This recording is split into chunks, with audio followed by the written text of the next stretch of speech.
My nickname on this thing.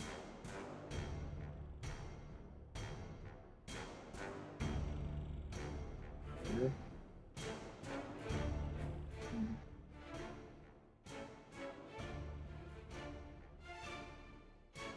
All right.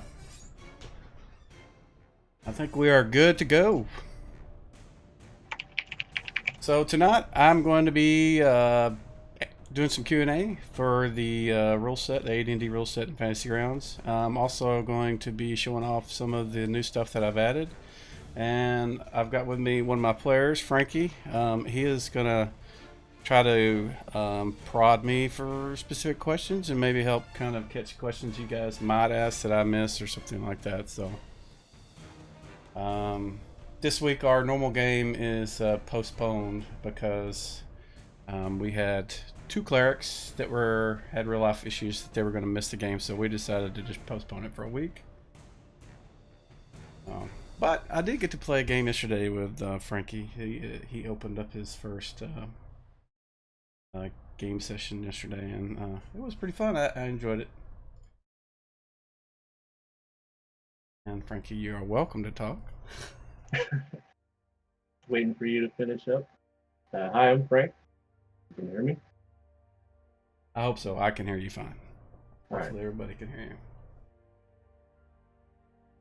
But he was starting Rise of the Rune Lords in AD&D, and I don't know the first thing about it. Apparently it's a really popular Pathfinder thing, so it'll be interesting to see how it goes. Playing a fighter mage, yeah. Big stretch for me because that's pretty much all I ever played, but we didn't have a mage, and I can't ever play just a plain mage. So. But it's a Blade Singer too, so. Alright, so first thing I want to do, unless you have anything you want to add, Frankie, before we get going? Nope. I think I'm ready to go. Alright, so the biggest thing that has changed, and you know what, I'm going to pull up, I'm not going to show you guys, but I'm going to pull up, just so I have them, my update notes, so I can make sure I don't miss anything. Because this next update is going to be pretty big, and mainly because I started changing the way the interface looked, and I wanted to make sure I had a lot of testing done before it gets pushed out. So right now you're looking at the new way I want the desktop to look. You'll notice the whole right sidebar stuff is gone. All those buttons and the giant bar taking up all the space, and I've moved them up into these three menu buttons, which kind of match most operating systems. The first one lists all the menus that were at the very top right of the sidebar, so you'll recognize all this: calendar, colors, combat tracker, effects, library. There's a new one in here that I added, and it's the modules button. And instead of having to go to the library and then click on this button here to get to that, you can just go straight to it from here. Just it makes it a little easier. Records buttons. It should list all the other things like your classes, your items, your kits, your notes, and all of the stuff that was listed at the very bottom on the sidebar there. That's all of these, including tables. At the top, I have audio, which is a new record that's specific to Audio Overseer. That's how I play the stuff in the game and how I trigger sounds and stuff like that. And if people have questions about that, maybe we can cover that at the end. And then lastly is this brand new thing that wasn't on the sidebar that I am really happy with the way it turned out, is this. What it does is, let me bring up my modules section again. And then all of these are the modules that I have loaded right now. And you can see that these correspond to modules over here. Like some of these modules, like the 2E XP awards, that's something that I wrote internally for myself. It doesn't have a reference manual in it, but all the rest of these do. So if I needed to jump straight to the player's handbook, I could just go here, boom, and it'll bring up the player's handbook reference manual. Same thing with the priest handbook. All this stuff will just pop right up and you can go straight to it. You don't have to bookmark it on the bottom bar or any of that other nonsense. It's just right there. And the way it should work, players should have the same view as this. Right now I think Frankie was having an issue with the books buttons. I'll have to verify, check and see, because I tested internally and stuff worked, but obviously I'm not going to get everything. But they'll be able to see their own stuff that they have loaded here, so they wouldn't see all the DMG and all the other things. They'll just see, you know, if they load all the handbooks, they'll just see the handbooks in the player handbook. And the other thing is, and Frankie, if you can do me a favor and take over your character that you normally play in the game. Okay. What that'll do is that'll bring him, once he selects his character, it'll put it on the portrait. And the portraits right now, the standard position is right there, which is fine, but I wasn't happy with it. So if you right click on it, you'll get a new option to move them. When you unlock it, it'll bring up this little move button. You can slide them where you want. I generally like it right about there. Also, I'm going to do this, move the dice tower over here as well.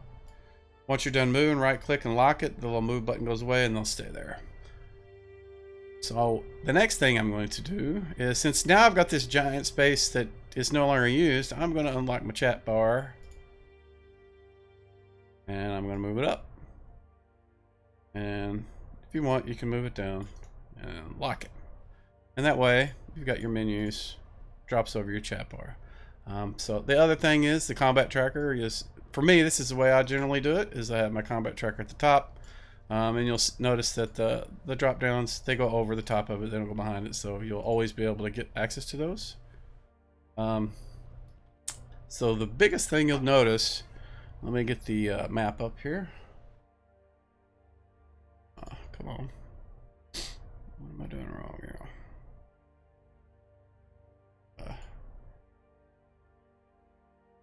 This. So that is the current map that the players are on, and I like to play with it like that.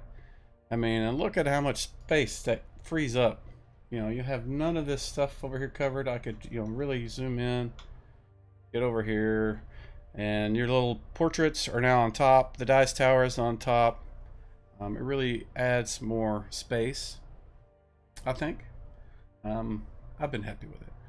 And if you really just can't bring yourself to try something new, you can go back to the options. Under here, go to the menu style, and you'll change that to sidebar. Now the way Fantasy Grounds works right now, I can't really mess with the panels once it's the Fantasy Grounds has been started. So what you'll have to do is you'll set that to sidebar, and if you restart Fantasy Grounds, it'll come up with the new mode that you want to use. It'll come up in sidebar. John Moon / JPG, the guy on the forums, is requesting that I change it to where sidebar is default.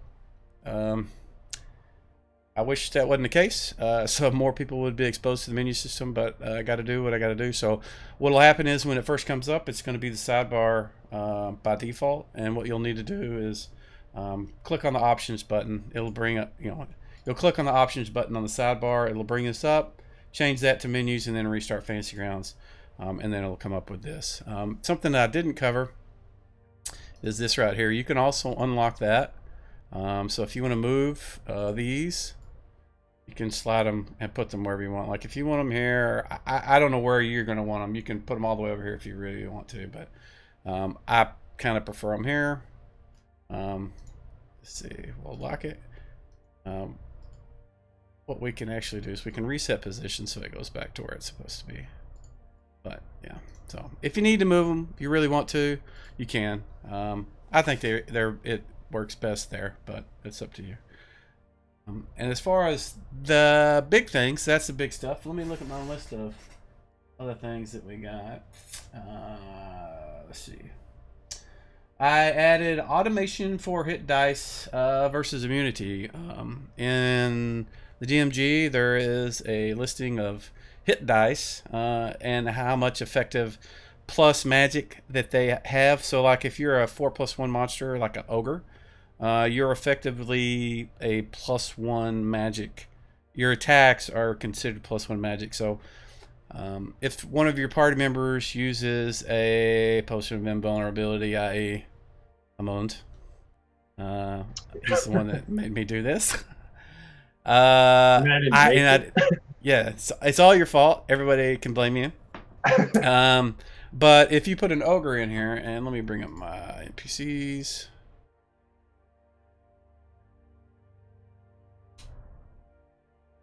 Put an ogre in here.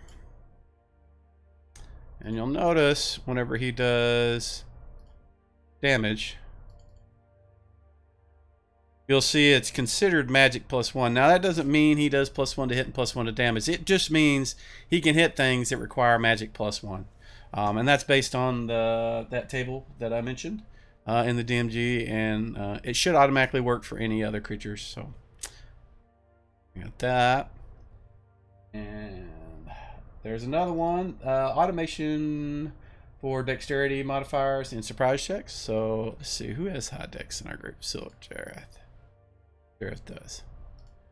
So if you do a surprise check, oops, I did it twice. You can see he's got a +3 bonus there. It used to not do this, but now it's adding the reaction modifier, or reaction adjustment, to his surprise check, so he is harder to surprise because he is more dexterous.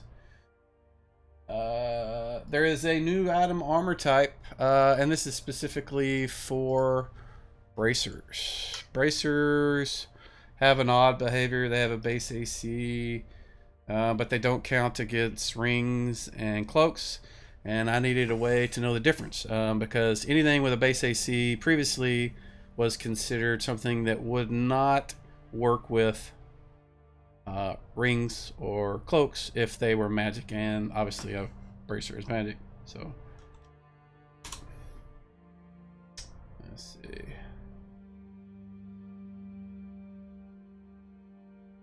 You can see it's a warding type. It's also magic and rare, but the piece that matters is that right there. So if you want to make items that work with rings and cloaks,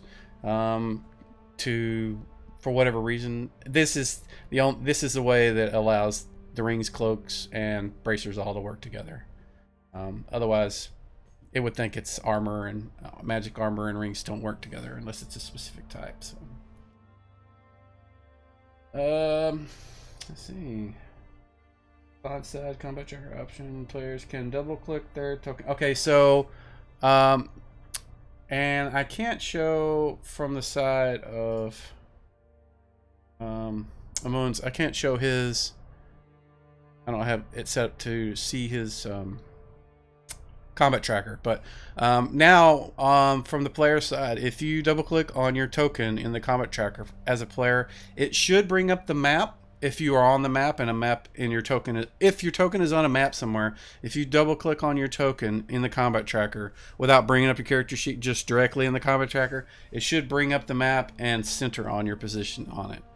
I've had some issues where the map was really big and it was dark and they couldn't see where they were, and they aren't really adept at moving the map around. So this is so they can just double click on that and it centers right to them. Added character sheet class list. Oh, there is. I think I may have mentioned this in the last time I spoke, but there is a new sort of option here. Instead of the player having to open up the book or the classes list from here, instead of having to open up from here and drag and drop it in here to add a level of thief, they can just click this button. And it'll also, and you won't see this because OBS won't capture the menu. It might, but there's a menu that pops up. It's a yes, no. Are you absolutely certain? Sure, you want to do this, because if you do, you can't undo this sort of thing. I did that mainly just to keep people from accidentally adding another class or adding another level and they didn't intend to, because you can't undo it once you do it. But that's all the added stuff. There's tons of fixes, and I really can't. I don't think I should. I'm going to go into all of them because there's a lot of it. But mostly people reporting issues, things we found in our own game, and that kind of stuff. So. But that's all the stuff I wanted to cover. Frankie, is there anything you wanted me to look at? We had talked a little bit last night about one of the spell strings. I think maybe going into some of the more useful spell strings for effects. Yeah. So That'd be a good idea. Yeah, Frankie's got a house rule where he wants to add health to armor, and then once that health is reduced to 0, he wants the armor to not be useful anymore, or to not be effective anymore. So let me pick on. Actually, let me do my guy. Characters. Malachus. I'll mess with Malachus. He's not around.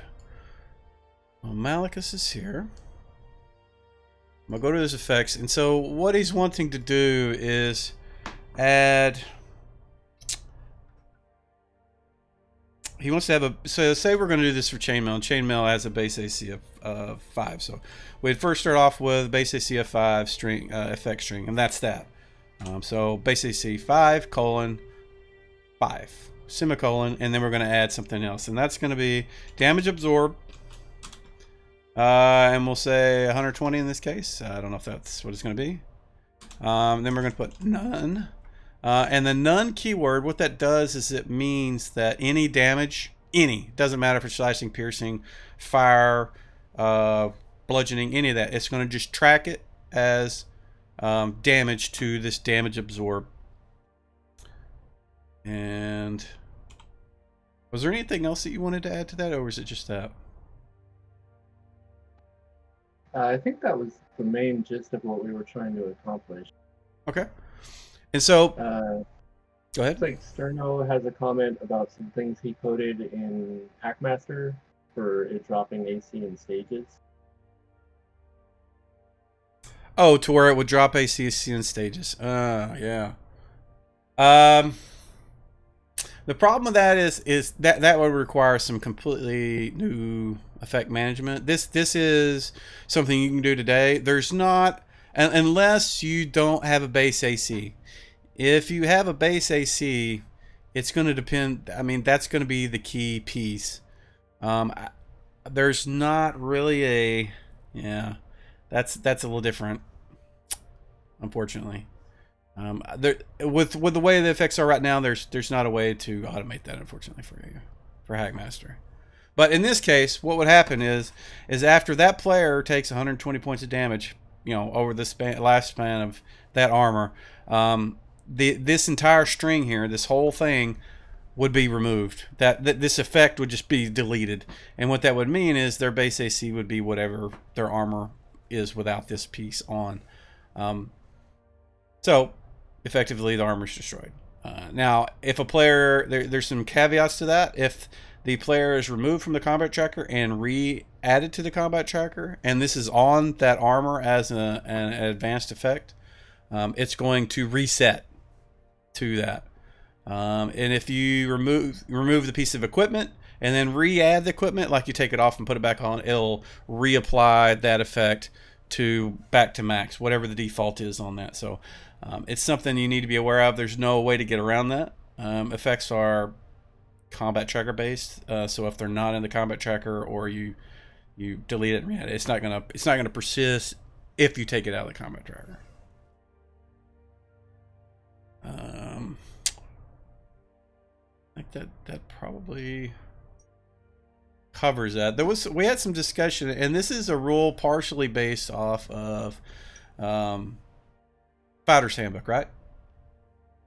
Yeah, in the Fighter's Handbook, it had it so every hit was 1 point, regardless of how much damage it did. So that seemed pretty hard to deal with. So I think it was just an easier fix because you already had it or pretty much coded to where if you just set a numeric value based on the damage took, it would just be easier to deal with. Yeah, now it certainly is for me. And I'm going to look at it at some point to see if I can code it that way. It would be a different sort of absorb.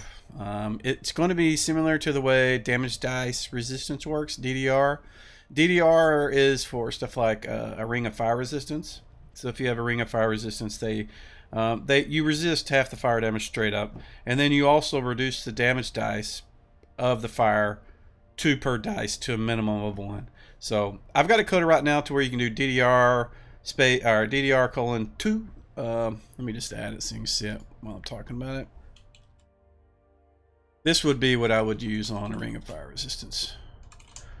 And so what that'll do is it means that anything that does fire damage, for every dice, it's going to reduce the dice damage by 2 to a minimum of 1. And then on top of that, he's going to resist fire by half. So the first thing that happens is the DDR2 happens first. And this was a bug that it was also fixed. Somebody reported it.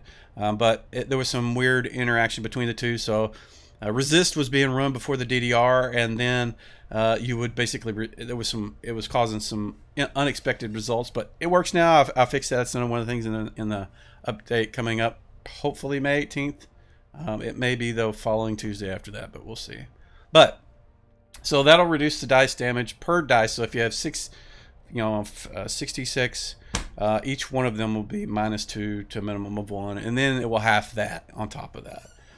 So my idea is that I can go in there and look at that, and I may be able to reuse some of that code to do the damage absorb and just make a damage dice absorb, like a DDA. And then that way you could have a DDA of, I don't know. Shoot, because I'm going to need 2 values. I'm going to need the amount, and then I'm going to need the total amount of health. So it's something I'm going to think about for a while. I'll let it percolate and see where I get with it. But if I can, I would like to, at least because it's in the Fighter's Handbook. It's optional rule. I didn't even know that this rule existed until Frankie mentioned it. So again, blame him, and it's his fault. It was just happenstance that I found out. I don't even know what I was doing in the Fighter's Handbook to begin with. I almost never opened that book. And then I tend to just use the kits out of it, as well. Yeah. It's funny how you find some interesting rules like that. Like, I assumed when I was trying to recall it that it was in the Arms and Equipment Guide, or at least in the Combat and Tactics. But nope, Fighter's Handbook. Yeah. And one of the things I want to mention is there's been people, several people. I mean, not a huge amount, but there's been at least 4 or 5 people that have asked me, "Hey, when are you going to do the PO books?" Yeah. So the problem with the PO books is they dramatically change a lot of things. The Combat and Tactics, I'm a big fan of that book. As far as the way the specialization stuff that they added, it really gives a fighter some additional things. A lot of it's in the Fighter's Handbook as well, but the Combat Tactics really kind of goes a little bit further with the mastery and some other stuff. And I love what they do with crossbows in there. But Combat Tactics changes massively the way initiative works, and I don't feel comfortable. The book itself, I mean, do I have it here? I actually have the reference manual in my list of modules. That's not the one. Modules. Where is it? Oh, I have it. Why didn't it show up? Was it there? I just missed it. Must not be here. Yeah, so I need to figure out why the combat can. Oh, there it is right there. I'm just blind. So I've already got all this stuff in here for me just to use as a reference for the rules and stuff. I don't have any items or anything attached to it, but I don't feel comfortable just converting that as a book and the items and then putting it on the store for sale, because it doesn't really implement all that really needs to be done for that to be an actual thing.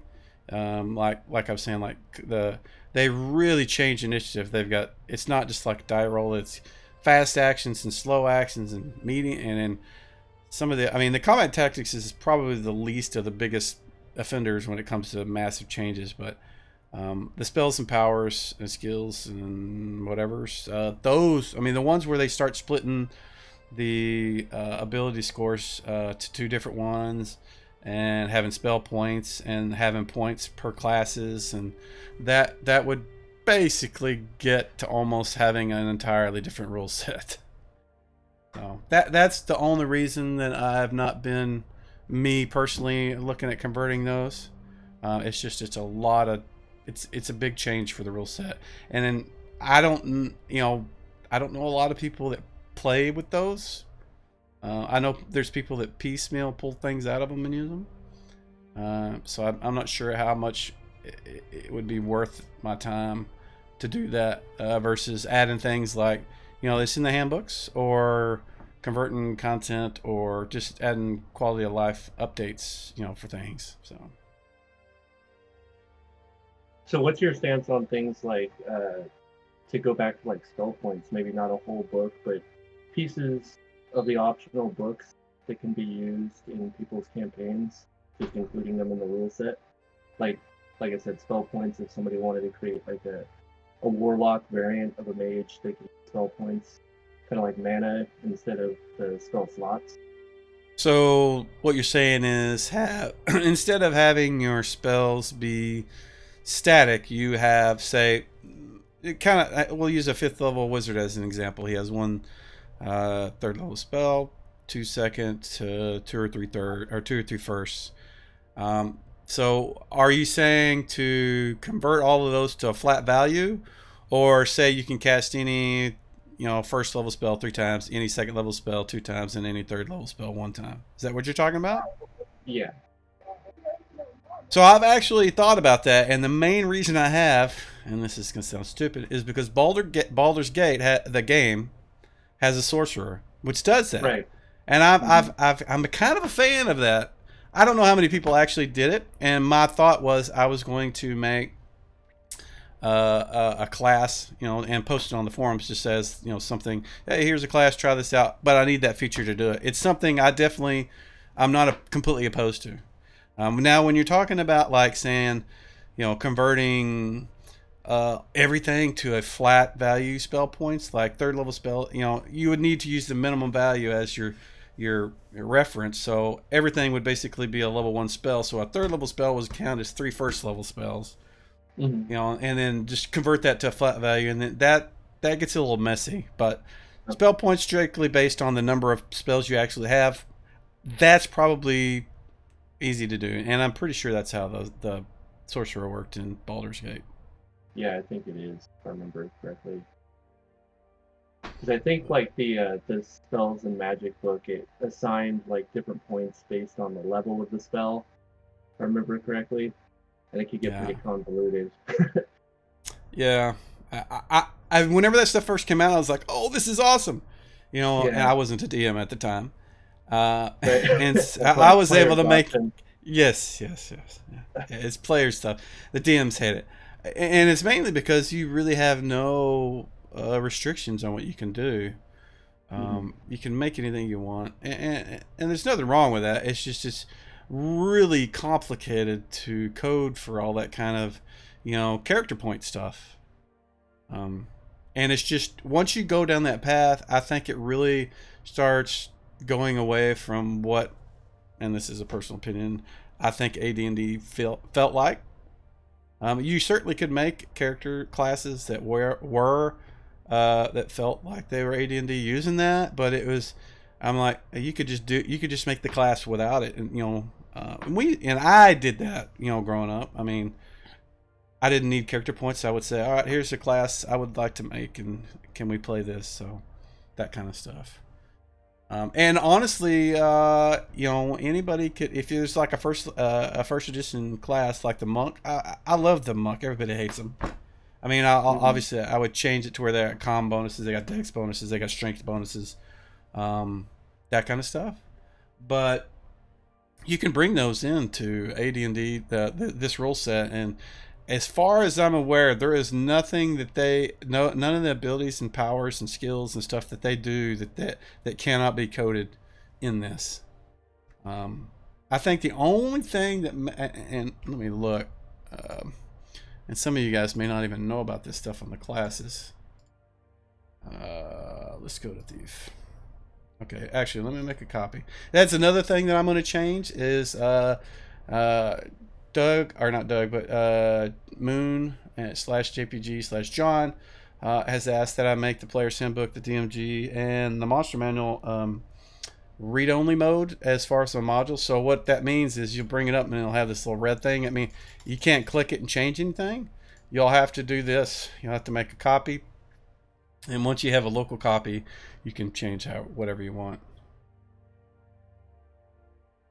And that's what I'm going to do. But there is the main page, and this is probably what all you guys used to see, but there's also the advanced tab, and this is for advancement. This is for each level. This is for where you set your weapon proficiencies, how many you get every X rate. So like if he gets 2, initially he gets 2.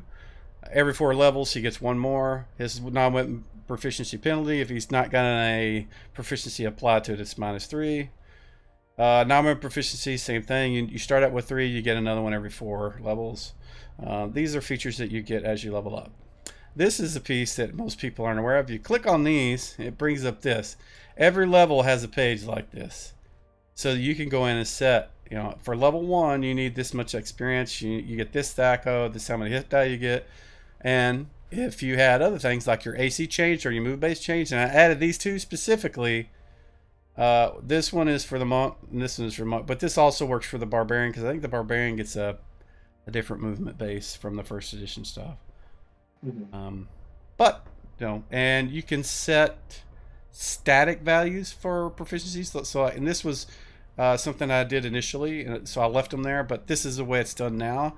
But if you want to give them an extra one for whatever reason at that level, you can put a number here and it'll do that. Just to kind of go through some of this other stuff, these are the levels, spell levels. So like if it's a wizard, the wizards are arcane, and if they rangers, I think, are arcane casters. They start gaining arcane levels at like 7 or 9 or something. I can't remember. In fact, let's open one up so we can go through that one. Where is it? So they get like a arcane levels at a certain level, but they don't start off at level 9 arcane, so you can't really base it on their actual level. You need to base it on the level in which they got it. So let's look at 9. I think that's when they got it. Nope. 8. Yeah, 8 is when they first start getting it, and it's divine. Actually, I was wrong. So what it does is at level 8 they're considered a level 1 divine caster. So whenever you cast a spell, some of these spells are based on the divine level. Let's see. A bless has probably got a duration that's based on that. Let's see.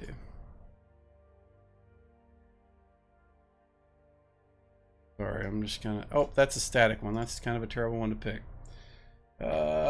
Which one has a duration of there? So what this does is caster level times 4 is the amount of duration in a round. So in this case, if he casts this when he first got the ability, it would last 4 rounds, even though he's 8th level, because he's not an 8th level divine caster. He's a 1st level divine caster. Same thing with paladins. Paladins have something. But what I was trying to get to, I think, I was getting to this bit, but there's also skills, weapons, powers. So like at 1st level, a thief gets these skills, and that's the base value they get at them. So whenever you drag and drop this the very first time, all these are automatically added.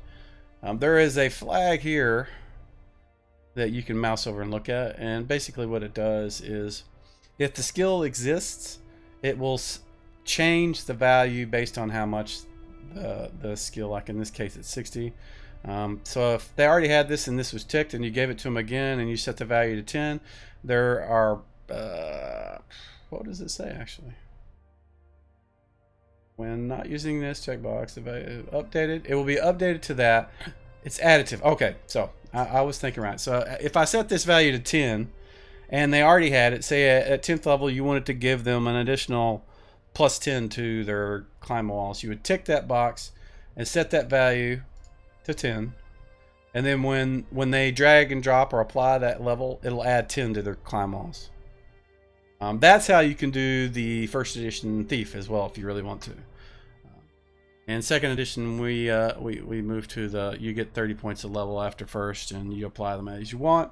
And if you want to apply those, I would put them in the class modifier on your character sheet. Weapons, and it's called weapons, but it's mostly attacks. So as a monk, I would put. I would have to look at the first edition chart, but like first level, it's like a 1d4 maybe it's a 1d3. I don't know. But you would put a 1d3 attack in here, and then when they drag and drop it, it's automatically added to their attack or their weapons section as that attack. And then when they get to say 4, when they do a d4 plus 2 or whatever it is, you would add that on the level 4 one, and so on. Powers work the same. In this case, this guy's a thief, and he gets 2 abilities. One is a effect that gives him +4 to attack, and what you'll do as a thief, right before you backstab, you would add this effect to yourself. You'd make your attack, it would expire on its own, and then if you hit, then you'd click the effect to do backstab damage. You click that, and then do your attack damage, and you do backstab. A little more complicated, but you're a thief, you can do it with it. And I forgot if I'm not sure if I got sidetracked with all that, but well, let me sidetrack you a little more. Okay. So a little thing that I came across that I wasn't sure how it was manipulated was the warrior constitution bonus for their hit points. Yes. How is that determined in your rule set?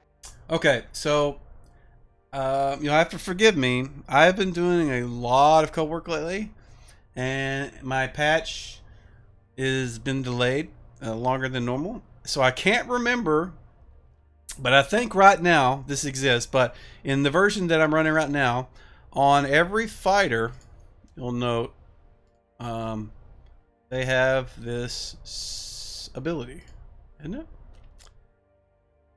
Somewhere around in here. Am I blind? It must be on skills. No, it's not on skills. Armor class, armor class. Alright, well, maybe I need to put it on you. But, so there's these traits. If you have a trait, in this case, this is the same thing. So, as a dwarf, you get a bonus to your saves. Because you're a dwarf versus certain things, spells, wands, rods, staves, that kind of stuff, poisons.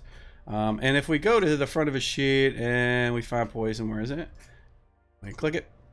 It'll say 12 plus 3, and he gets +3. And you hear my trigger for the save because his con is 13. It'll automatically do that based on this trait right here. So there are some specific words in here that I look for to make sure that happens.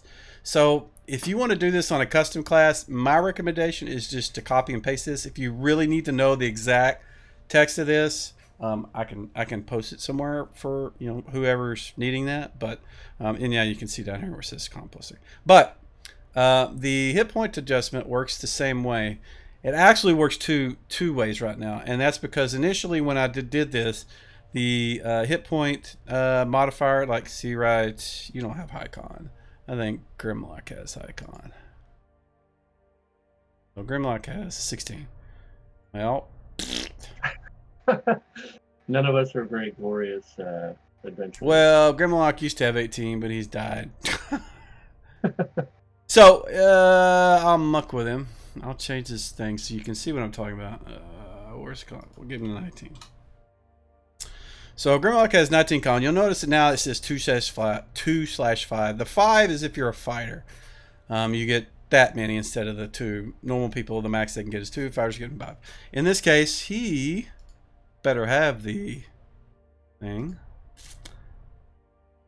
Save bonuses, failure, detect, AC bonus, ability score. Where did I put it? So on the class, if you look. Fighter, and let's make our own so we don't have to worry about anything. I think it shows up in the combat cog there. We should see Warrior the hit point content. bonus. It should be there. I could have swore I went back and fixed you guys. See, these guys existed before this existed, so it may Right. be why. But what I would do is do that and just drag and drop it in there, and now he has it. And the reason Oh, hey, he's there you go. yeah, the reason he already has it is because I test that two ways. Because this is the way I originally did it. The way I originally did it is I looked at the class name, and if the class name was Fighter, Barbarian, Ranger, Paladin, maybe some other one, it triggered he gets the additional fighter hit point bonus. Okay. The way I'm going to eventually move it to strictly is that ability, warrior hit point bonus. So first thing you need to do if you want to trigger this on your own guys, you got to add warrior hit point bonus to that. I actually think I may only trigger on the name. I could look through the code, but I don't think I even look at the text in here anymore. I think I just looked, and if they had this, bam, it automatically gives them whatever the fighter bonus is listed on that Constitution value.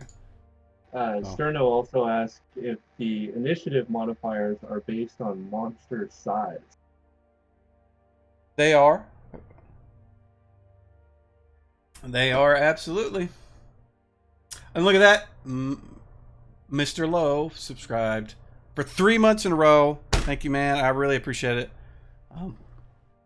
I know there's not a lot of us out there, and I appreciate you supporting us.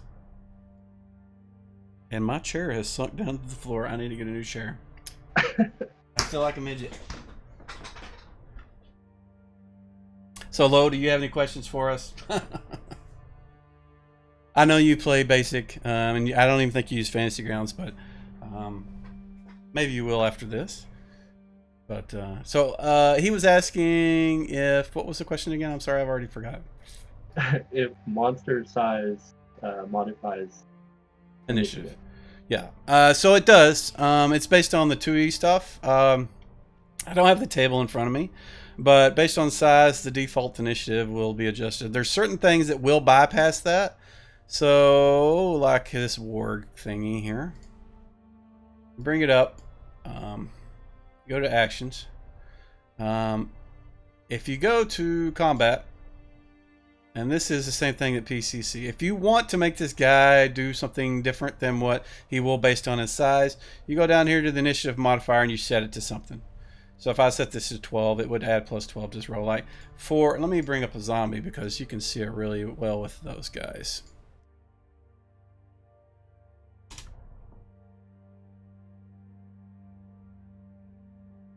There we go, down here. So you can see his initiative is 101, which is not possible. Well, I mean, it is, but... And the reason I did that is because zombies always go last. So the easiest way to do that is I went here, and then... Oh, wow. Where is it? There should be a 99 here. I don't know where that is. I don't know why it's not showing up. But the way that's where you would set it. If you set that modifier to that value, it'll use this. It will ignore their size and use that value. So if you want them to not use their size, the minimum you can do is set that to 1, and then it will use that. And I can't remember. Maybe I checked the zombie name and set it based on that. But I thought it was based under the effect.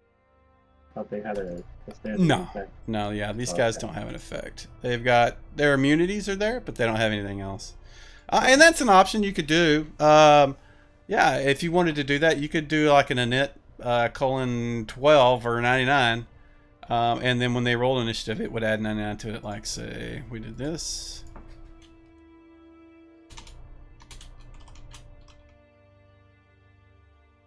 And we'll just do 1,000 so you can see it. And then we go to his initiative. Look at that, 1,001. Boom! But yeah, if you want to do the effects, yeah, that's not a bad idea. But the original intent was to set it here. So you can do it either way. Effects are a little bit extra overhead. That other one is not so much because it doesn't get checked. But you know, if you're not having, it's not going to be that much, but just overall, if you got like 10 million effects on a thing, this is one of the things that I initially thought, oh yeah, we'll add the inventory tab to NPCs so people can put a couple of things in there so they don't have to make a parcel list. Because it's kind of a pain in the butt to do that. And I would just regularly drag the monsters or drag the entire encounter on top of the party sheet reward. And in that case, you could just drag the encounter thing and it would populate the parcel based on everything that was in there and all the inventory they had. Well, people started jamming in 50 items for an NPC, and that started becoming a problem. For the way the combat tracker had it. It's now kind of ameliorated a little bit because of the way I changed the combat tracker. But it actually looks like somebody subscribed to us. Andy Griffith. Look at that. Andy Griffith, man. I used to watch that show all the time. On reruns, but I did watch it. Thank you, man. I appreciate it. Alright. Let me get back to what I was talking about, because a lot of this stuff is probably stuff some of you guys don't know. And let me bring up the party sheet and show you guys some cool things that you may not know. Inventory. No. Maybe it is. Come on. It's got to load up all my guys' inventory. Apparently that is pretty big. All right, there we go. So you can see they already got some stuff in there. Let me find an NPC with something on him. I don't know if these guys actually have anything on them. No, we don't want that one. So what we can do is I'm going to do it with this zombie. I'm going to put some stuff on him. Items. And we'll just go to all.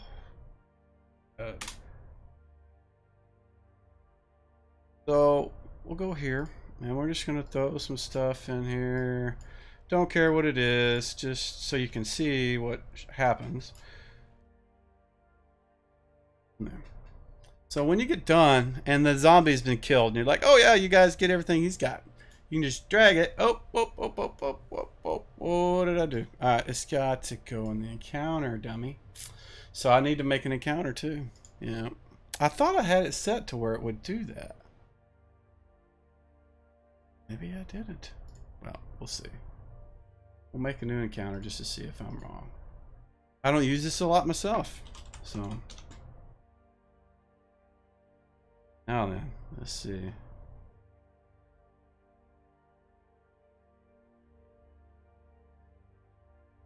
Did I not?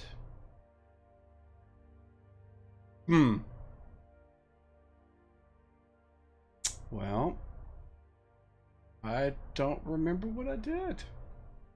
Because I know that's supposed to work.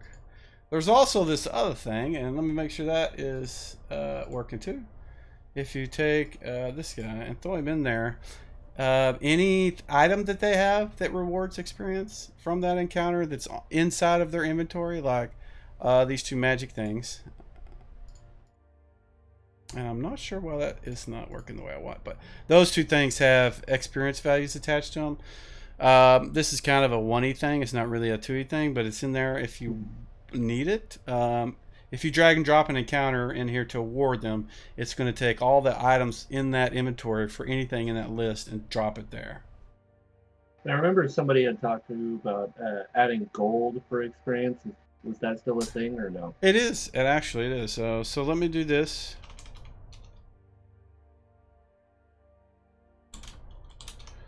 Oops. GB. So if we do the same thing, it should do the same thing, but this time it's going to add a value for. It didn't. What am I doing? Maybe I turned that off because it wasn't. It was a 1E thing, and I didn't want it to confuse people. But what should happen is I know it'll do it with a parcel. This is something I'll just have to check later and make sure I know what I'm talking about. So 22, 33, all right. So this should do that. Yeah, there it goes. So what it does is it calculates the experience value based on, so like a gold piece is 1 XP value. So that's why that's 33,000.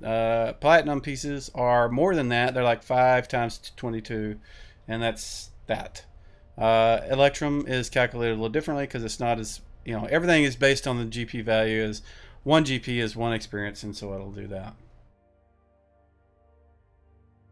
I'm going to keep dragging this on here until this works, because I don't know why that's not. That should work. It's adding the gold and stuff up here, but it's not adding the items, which it should. So that's one thing I'll look at and see.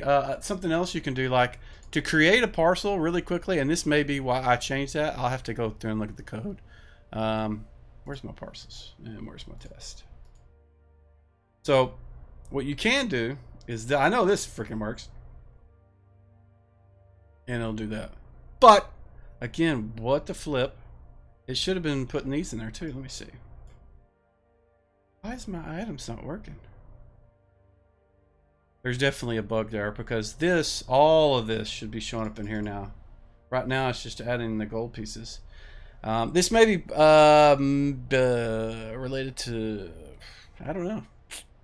Oh well, I'm not going to get sidetracked with it, but I will definitely, as soon as I'm done with this stream, I will get in there and I'm going to look at and see why that is not working. Nothing here. I use that a lot. Pardon? I said nothing here is pre-recorded. No, it is not. Yeah, I actually use this a lot. There are several NPCs that have items on them, and I did that because I really dislike making parcels. It's a pain in the butt. I know at least this dragging this over here should add them, and I'm not sure why it's not. It just keeps adding the gold, but it's not adding. Maybe they got to be equipped? Surely not. Yeah, I don't know. But I'll look into that. But the next time the update comes out, this will be working. And what you'll be able to do is you'll be able to drag this guy over here and drop it, and it will add it to the list of anything that he's carrying will be dropped into the party parcel list. The same thing will happen with experience. All that stuff will show up in here like that. And you'll be able to do the same thing. You'll be able to drag the encounter here, or drag everything that's in the encounter here. You'll be able to drop here, and every NPC that's in the encounter will have their inventory scan and spit everything that they have into the parcel list too. Right now, all the adventures that are written are based on parcels, not this. There are some where the NPCs actually have the items on them, probably to have additional effects on them, or because that was the way I made it at the time. But the parcel will have everything that the NPC does. I guess that covers that. And I'm really disappointed that didn't work, because that's something I use a lot and I like it.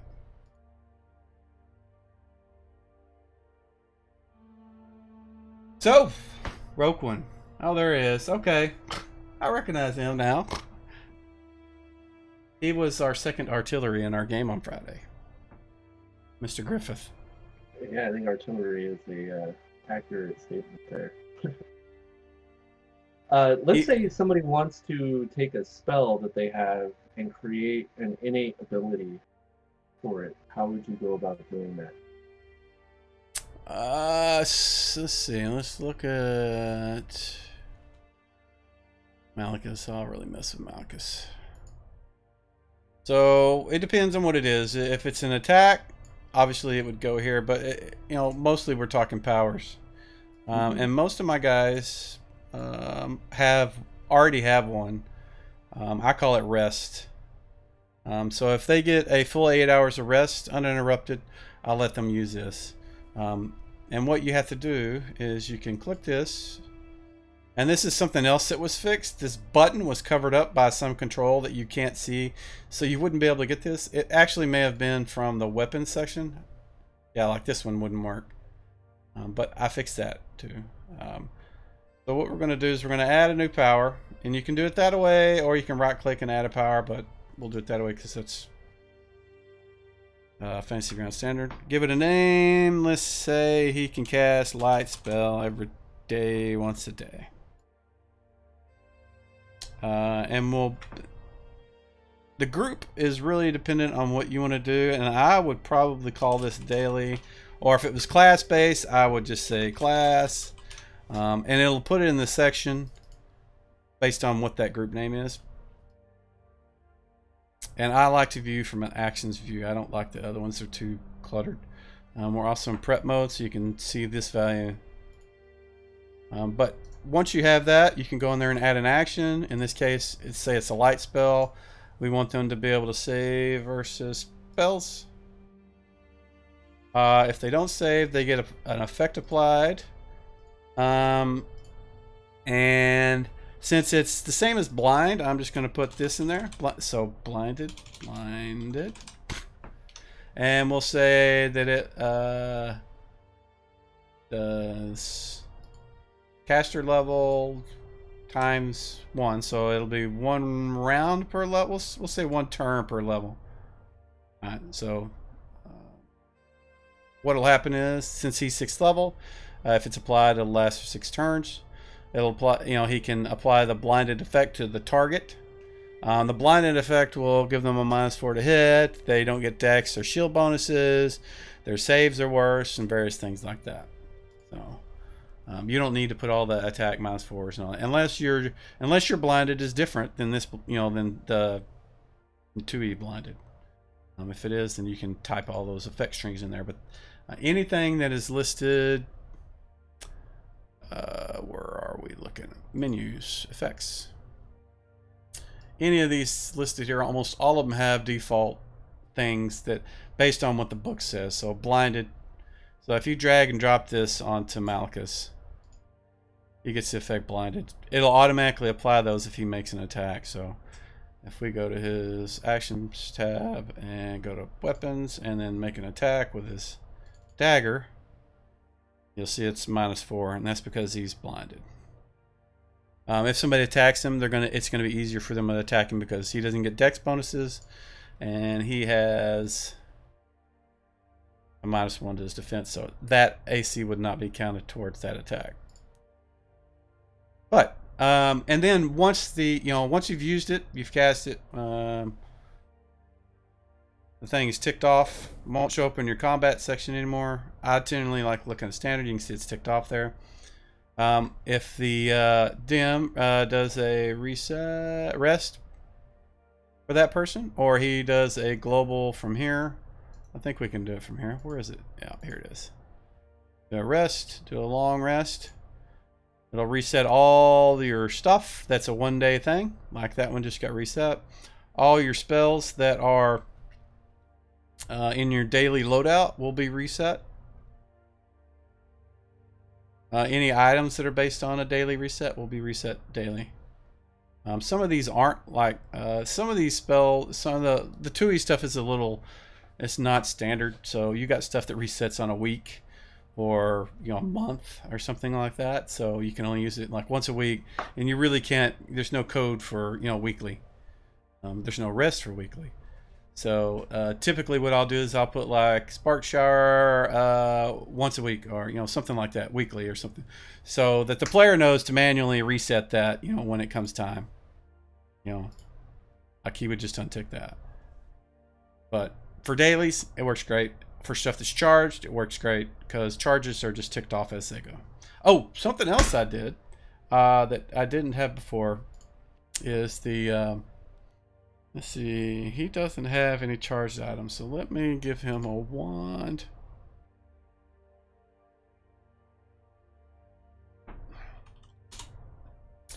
A wand of magic missiles right there. And then we'll identify it. Oh, it already is.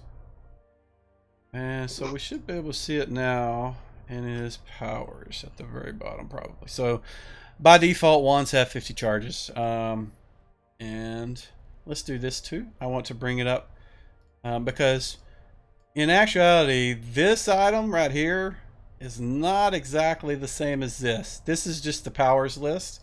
This stuff listed here. Actually, that may be more than 50. That may be 100. So what we want to look at is this mode. So if in the past, if somebody was using their wand, you would tick them off as you know, or you'd cast them and use them, that kind of stuff. And it would tick them off as they were used. And you notice that this is actually keeping in sync with this now. In the past, this didn't. It did not keep track of it. So if they unequipped and reequipped, or the wand was given to somebody else, the wand would bam recharge to 100 charges in their powers list. And that's because this list here is not actually this. This is just this. The powers list is a copy of the powers here. It's not the literal node that's here put here. So now what it'll do is if you change this value or this value, it'll also change it over here. It also changes the uses, which you can't change other than at this tick box here. You can undo those, and you can see it. The other side's matching. So I noticed that when our group was using a Rod of Resurrection that was fully charged up, and I knew they used a lot of them. So again, I may have gotten sidetracked. I think we're still in the same area because you're still in the powers tab there.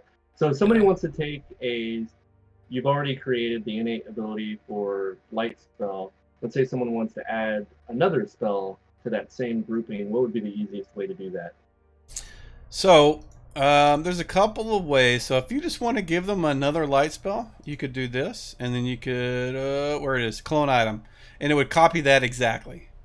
And it would. Now, what if they wanted a separate spell altogether in the same group? Right. So if you can right click on anywhere in here and you create a thing. It's the same as doing this and then clicking the blue thing. I don't like the pencil thing. I kind of prefer this. So I would do this. Right. Create an item. And again, you'll notice, oh, it's in this power section. What the heck is this? If you want it to be in this same one, you have to the group name has to be the same. Oops. Yeah, and I just messed that up. Way to go, Wilson. So I was copying and pasting it. So I just copy that and paste it in there, and now they're both in the same thing, and you can say darkness. And then you would go through the same process you did with this one as you did with the other one. In this case, we'd want to add a cast, and then we would want to add an effect, and you would set those however you want them to work. And then definitely just, I swear, don't ever use that group view. It is horrible. It takes up so much space. Just use the actions view, and I mean you can use standard if you really have a lot of stuff, or you don't have a lot of stuff. But if you have a lot of stuff and you don't want to see everything that you can't use, go combat mode. It'll hide everything that you've already used, or you can't cast them anymore. And look, it's so much better. I mean, it's not as, I would definitely prefer it to be much. I mean, if anybody has a suggestion on how to change the layout here, because I still to this day, and it's too bulky for me. I would much prefer some sort of prettier looking way, but this is kind of the way it was when I started working in Fantasy Grounds, so I kind of kept it the same. So what happens if you take like the magic missile link down there and drag that up into the class section and drop it? Well, let's see. Look at that. You can drag and drop them directly into the thing, and it will give it that class. Now, there is a caveat to that. So if you drag like a spell out of the spell tab, any of these, and like let's take Detect Magic, and I try to stick it down here in 3. Oh, what? Where'd it go? Oh, wait, I'm in standard. I'm in combat mode. That's why it didn't show. You go to 3 and it's like, oh, wait, what? Where'd it go? I'm gonna do it again. Why isn't it there? Why isn't it showing up? Where'd it go? It's not there. Well, it puts it in whatever level this is. So you can see you got 3 of them up here now. Yeah. But you can do the same thing. You can do that with stuff that's not spells, or that aren't in the spells groupings. So like if I take Fairy Fire and drop it up here in the class, it'll put it in the class thing. You can also go into prep mode, and then do the same thing. Give it, however many days. If you set the days to 0, it's just going to show up as that asterisk. In my games, that asterisk means you can cast as many times as you want that day. But so really something I do frequently that I've noticed works pretty good is when I'm in there, I'll create a new group, kind of like you did for the class there when we first started this, and I'll just call it innate, and then I will pull up the spell menu and drop them into that innate grouping, and they stick to that really well. So if you want to like bring over spells like light and darkness, you don't want to rewrite all of the whatever the effects are that go with them. That's a real quick way to add innate spells, especially if you're creating new monsters for your campaign, or even just players that have like innate abilities for whatever powers they might have. Yeah, so I do something similar with bad guys. Right there, you see that? Yeah. That's our Batuzu, i.e. Demons? I never can remember Tanarim, but Demons and Devils. I still... Yeah. So, Beta are devils and Nari are demons. in fact, if you go and look at their type, look at that. I put the devil in there because I want to be able to search by the type, and I don't search by that. I search by that. Yeah. If you want to... That's just another little tidbit of useless nonsense. But yeah, I do the same thing. And then in this case, this guy has a ton of like spells or spell-like abilities, and I would do like you said. I'd make the first one I put in there. I'd change the group to innate, and everything else I would just drag and drop it on that group, and it would automatically put it in there. Speaking of this, there is another thing that is not common knowledge. There are spells have types and what they are and all that kind of stuff. Like this is listed as arcane or divine. Those are the two that we generally go by. If there is a ability that you give a class, like a bard or a paladin or some of that kind of stuff, you can type in the class name here and it would work. You can also do this. So if you have a scroll, and this is mostly used for items and not so much this innate ability, unless their innate ability level doesn't match what the description says.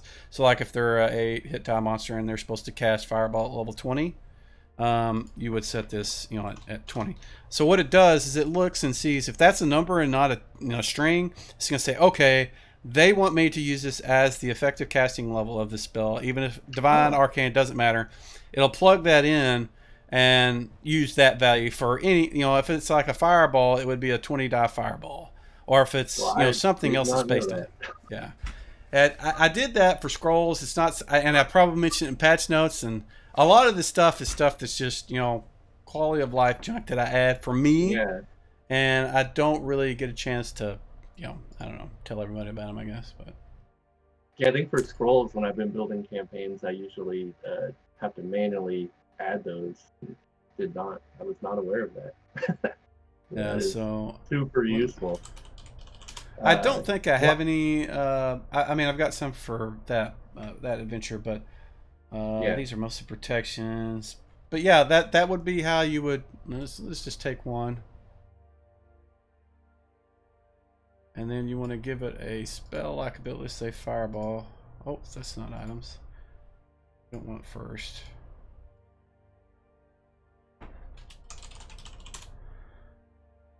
We want to give it a power, a Fireball. Unlock Fireball, and we could change this. We could just say scroll, and this is probably what I would do: is change it to scroll. So if in any other scroll that you have, make sure to put it in the same kind of, so all the scrolls list in one thing in their group. And so we've got that. We've got prep. It's useful once. We're going to go to actions, and then we're actually going to click on the little shield thing there, and we've got to edit this because we want to set this to be a 20 level fireball. So we're changing it from arcane to 20, and look at that, it changed it to 10d6. And the reason it says 10d6 is because Max's level is 10th. So you first level guys would take this right the hell out, and then it would be a 20d6 fireball. Because it's counted as 20 because the number is set to 20 for the spell level there. The type.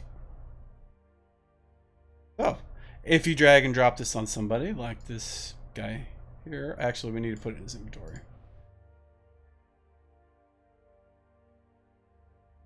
And make sure it's identified. It is. it should show up in his actions and a scroll right there. And the damage should be 20. Yep. So, all you guys that are going to do conversions and you have spell scrolls, you can go through all this trouble too. Yeah. Most of the spell scrolls I know today, I think, are probably just it has this spell and this spell and this spell in the text. But if they get the inclination, they can go through and do this. So looking at this screen, something that befuddled me for the longest time, a lot of creatures have innate abilities and whatnot that you have set as links right under the attack matrix. Can you show how to add that first innate ability? That little link? So like on an NPC? Oh! Mm-hmm. You're talking about, I call them quick notes. That's what I call them. Sure. Okay. Okay. Yeah. So like going back to our Batuzu guy, under actions, you're talking about these, right? Yes. All right. So once they're there, they're pretty easy. Obviously, I mean, you can just drag and drop them, and you could drag and drop them from another NPC and put them there. But when they're not there, you got to click here and create.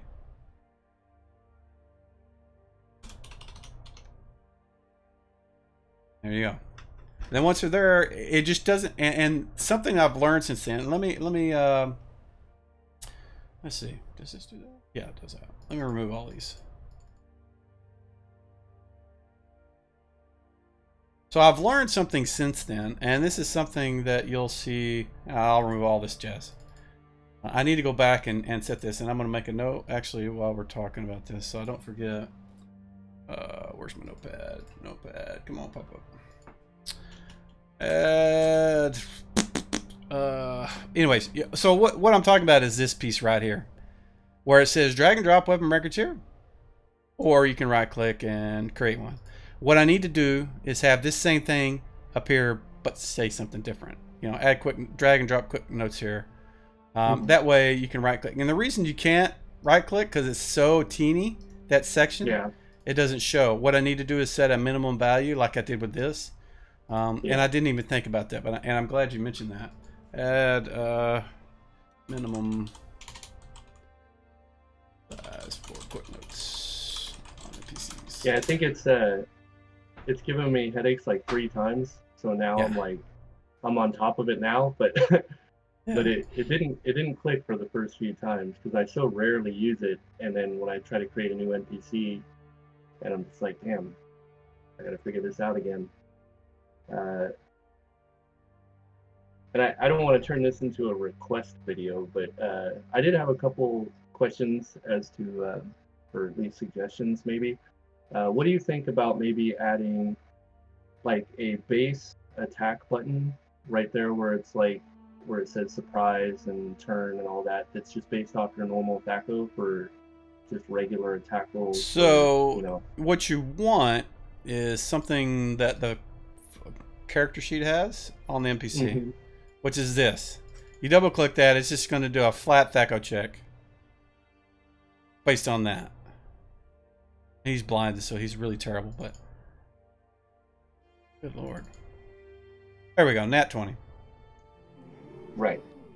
So what you're wanting is to have a basic attack THAC0 value on that.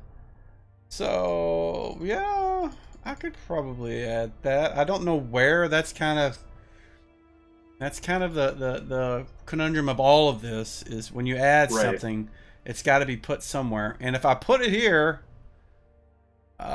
these guys also have that same exact thing.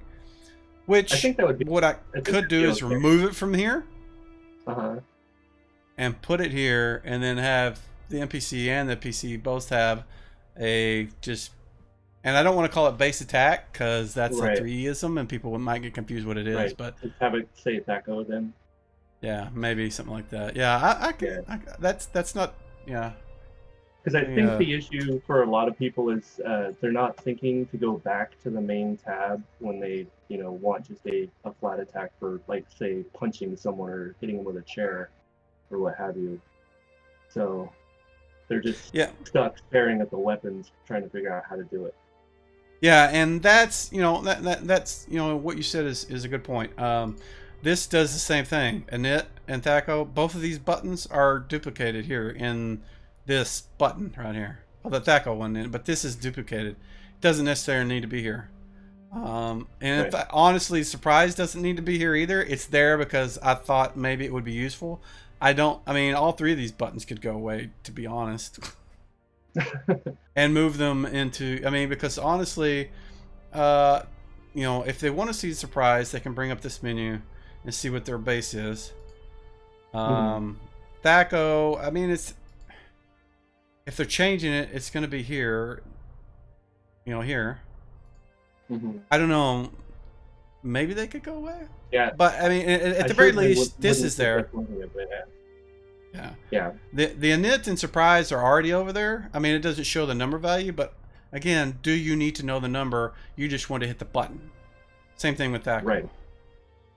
So I've got init and surprise. I could just put a Thaco probably at the front because that's going to be the one that probably would use most, I would think.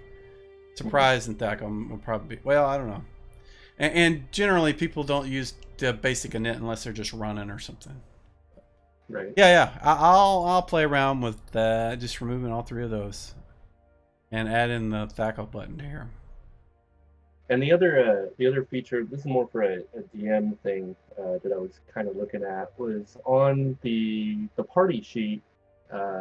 Would be nice if we had like a way to do a party surprise roll, and then have it if you want to have that hidden. You just hit it and it rolls surprise for all the players in the party sheet.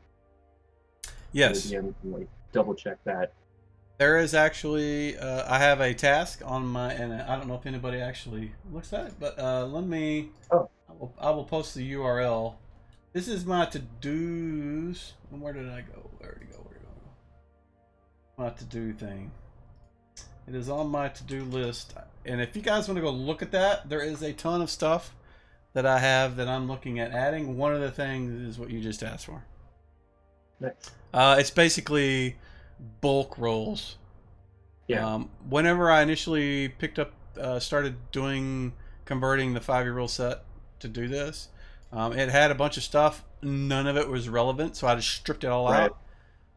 But for what you just said, some people do initiative for every single character. Some people want to do saves for people. I mean, you can do ability checks here, but for me, I show them my rolls, so you'd have to throw it here. But one of the things that it also had is that little eyeball. You can click it and say all rolls here are hidden. Yeah.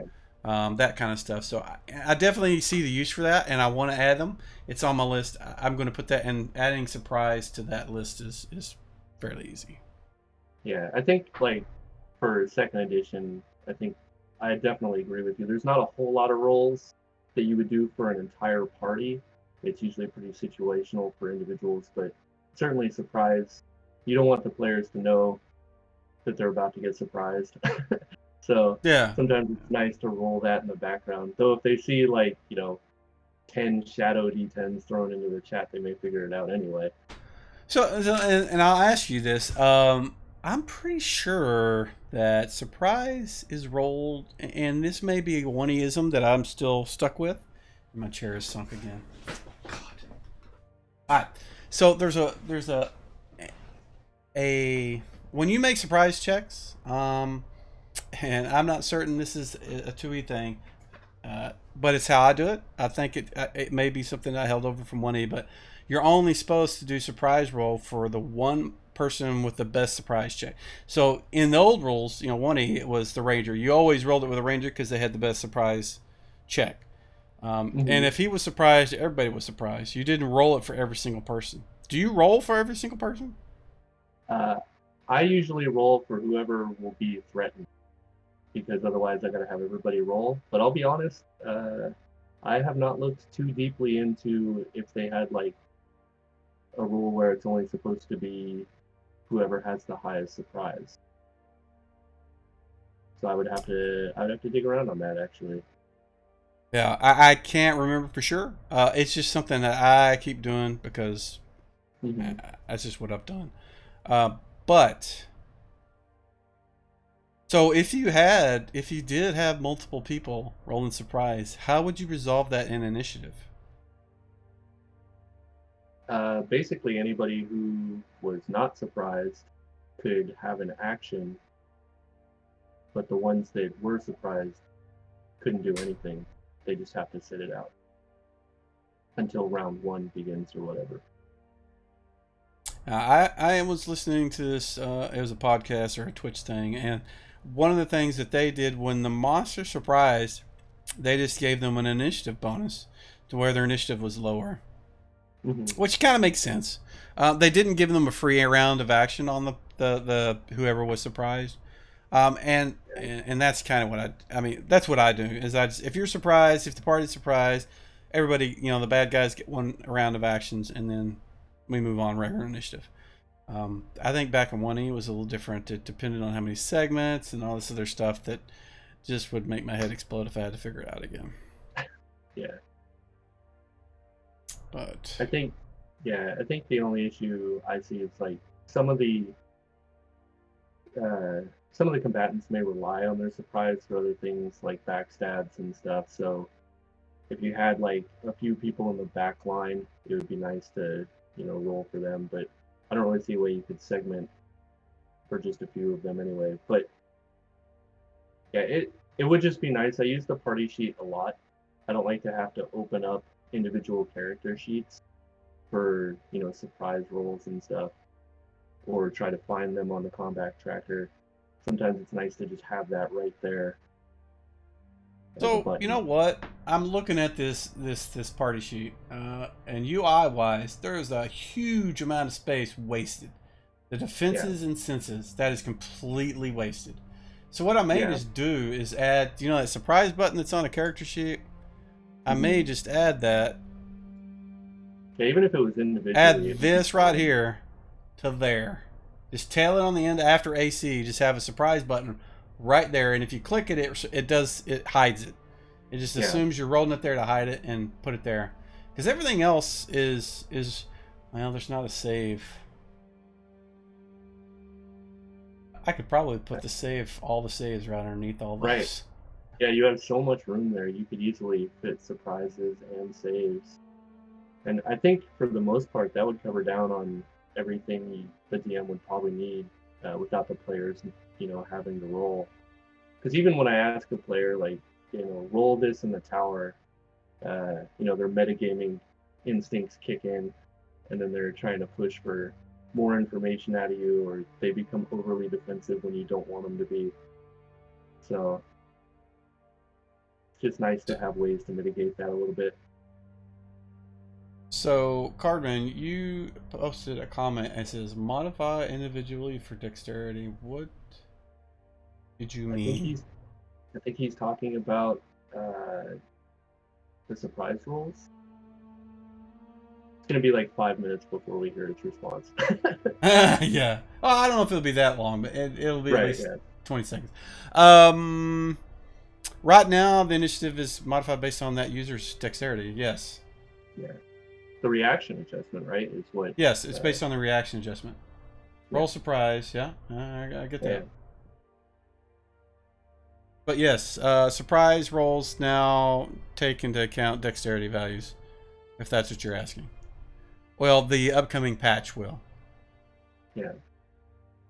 Yeah, I think if anything had to vanish off the party sheet, it would be the senses and defenses. Because to be honest, I mean, who cares? Yeah, right? Like, I don't care if the players have improvision, So, as far as usability off that party sheet, I think you get more bang for your buck out of, like, your surprise and saving throws being accessible. Yeah, I agree. I mean, I'm not saying I cut out the entire thing, but it doesn't need 2 lines of stuff. It could be, right, I mean, look at the character sheet, and it's just a little bitty blurb right there. That's it. Yeah.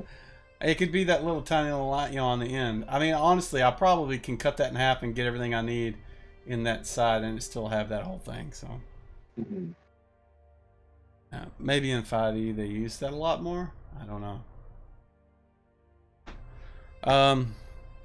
Something else that I moved to was the current health value. I don't. Let's see. Where's somebody that's wounded? Jareth. Yeah. So I changed this to, instead of showing max hit points and wounds and all this other garbage and having to apply wounds and stuff, you know, you just double click it and if you're adjusting it down, you hit damage. If you're adjusting it up, you hit heal, and done. You know, and it shows you the end result right there.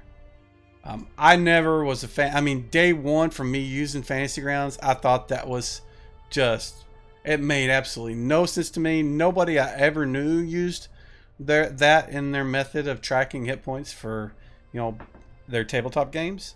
So I'm happy to see it go. Hopefully everybody else is too. So I think, I don't know. Do you have anything else you want to talk about, Frankie?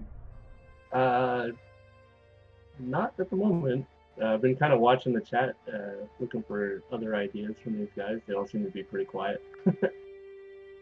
There's one guy. Since you're using 2E init rolls, makes sense to roll surprise individually, then modify for Dex. Other modifiers as appropriate. So when you say modify for Dex, are you talking about Dex strictly as a surprise modifier? Or are you wanting Dex to modify initiative? Which is not a 2E thing, by the way. Is that the question, Cardman? Yeah, I think it's important that we make sure that any suggestions we do, you know, are sticking within the lines of the current rules as written in like Player's Handbook, or at least some of the optional books. We don't want to try to bring too many house rules into the rule set itself. Yeah, and I'm more than willing to add things that were very common house rules. I mean, right now there's a house rule built in that, you know, I've only had one person complain about, and that is max hit points at first level, and I haven't changed that. That is a house rule. That is not a standard rule, and there's no way to turn it off. Maybe I should add an option to turn that off, but it was something that was part of the source that I originally started with, so I left it. I mean, I always did that. I never didn't use that, so it's made sense to me. But so I believe the reaction adjustment's already included in the roll for surprise, right? Yes, it is now. Okay. I'm fairly certain that was released. If it's not, it will be the May 18th or let's see, what's the week after the May 18th? The 25th. I'm hoping it'll be the 18th. They changed the way the updates come out. It used to be I could send an update on Sunday, which was perfect, Sunday or Monday, because my games were on Saturday, and I generally, hashed out found any problems I had on Saturday's games. But they've moved it now to where you have to turn it in by Thursday, which basically means it's pushed a week later than whatever my test period is. So, yeah. But we're not having a game this week, so I'm gonna have to wait until the 16th to actually have a game. So I don't know if I'll be able to get it on the 18th unless I can get some. Actually, right now, if you guys go to the test channel, the code that I'm using, within reason, I think. Actually, the code that I'm using right now is on the test channel on FG. Actually, FGU Live is using this code, and FGC is on the test channel. Now, I will say that FGU is not the same. The menu system is not on there, and that's because there's no parity between FGC and FGU for everything. So there's a API call I use that doesn't exist on FGU yet. And that is minimize, which doesn't exist there. So I couldn't use the menu buttons there, and so but it will default and it won't let you change it to anything but the sidebar until they fix that. Once that's added, the option will actually work, and you'll be able to switch to the menu system. Let's see. Oh, so there's a lot of people. Questions to see. Sterno, what do you currently find the most cumbersome in combat but don't know how to improve? Waiting on people. Waiting on people to actually respond, or and it's nothing that FG can do anything about. One thing that some people may not be aware of, like let's say we start a combat. It's a new round, second round. You hear the sounds going off. Roll for initiative, bitches. You can see on the character sheets or the portraits, there's this little red 10-sided, and that's to tell me that they haven't rolled initiative. Now, if I'm going to roll initiative, please.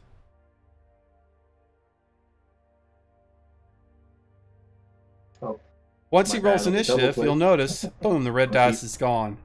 But Malchus isn't, because he hasn't rolled. So that's something you may not be aware of if you're DMing a game. It's very useful to like say, hey, I'm waiting on you, Joe Bob, roll your dice,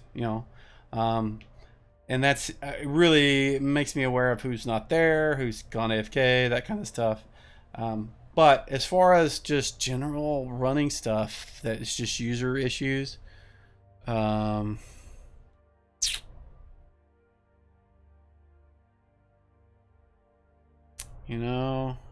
a lot of little fiddly bits. Speaking of fiddly bits, one thing I just realized, that's kind of, I don't know, a little silly, I guess. When you click on the initiative button between surprise and turn, which I almost never use, but I know some people do, that's a single click option. But if you want to click on a spell or a weapon, that's a double click action. You're right. I should change that to on double click, shouldn't I? Let's do that. Change combat short mini buttons to double click. I can do that. That's easy. I think what mostly is holding me back is mostly, it's not so much the mechanics of the game. It's the limitations that are based in the API. Like, I want to do certain things and I just can't, or I can't do them in a way that's elegant. Honestly, I would love to get rid of the combat tracker entirely, so where all you see is this, the map. Get rid of that thing. Boom, it's gone. You see health bars, you see all this stuff. You right click on a thing to run an action from it. You right click and you say, I want to attack, and it pops up the dice. It gives you the dice. You throw it on the giant. Bam, it does the thing. Now, I could go through and code some of that. The problem is it would be kind of clunky the way it worked. It wouldn't be exactly how I wanted it, that kind of stuff. But it's just mostly, I'm whining about things you guys probably aren't, going to be aware of. But it's mostly API things that I want to do that it's really hard. I mean, they try to keep the code, or they try to keep the API to where you can do things and it's open, but they also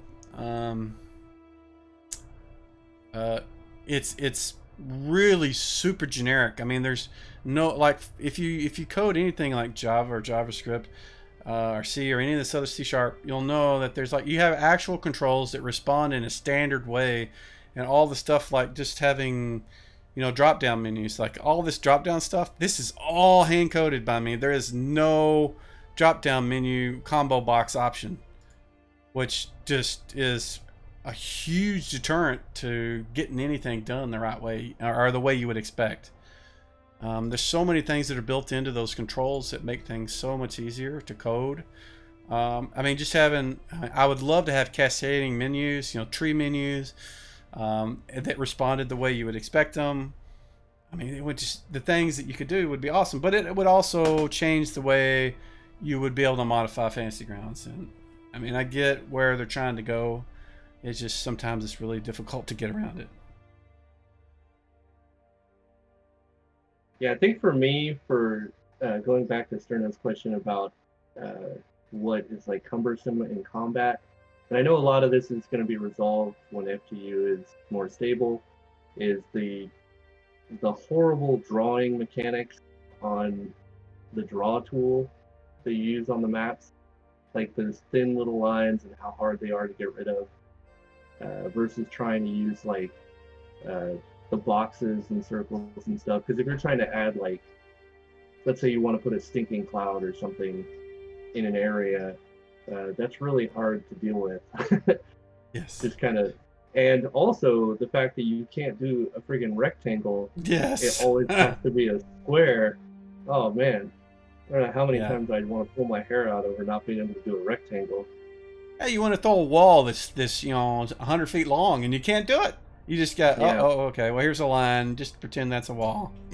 Yeah, exactly.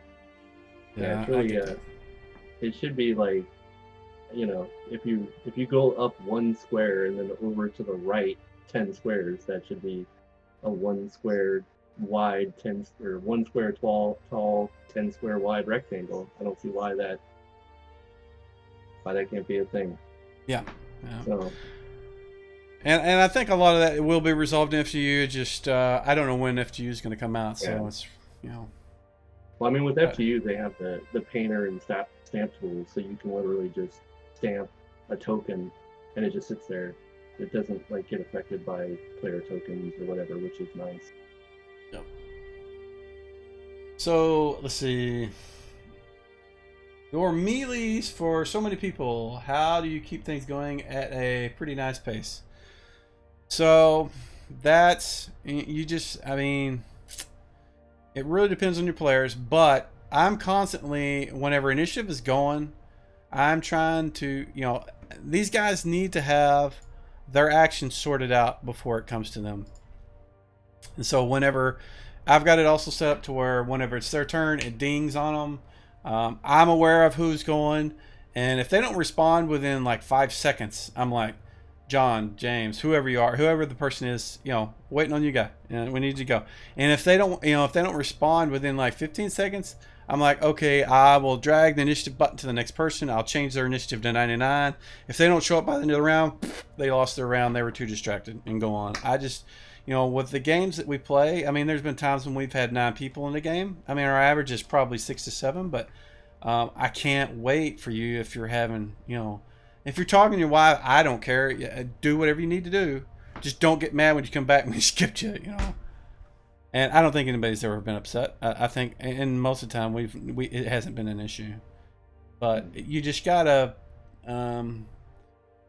motivate people. I mean, we've had certain players that don't really know how to play a specific class, and they've kind of bit off more than they chew, and they've, on their own, with a little encouragement, they've been redirected to something that's a little easier for them to pick up.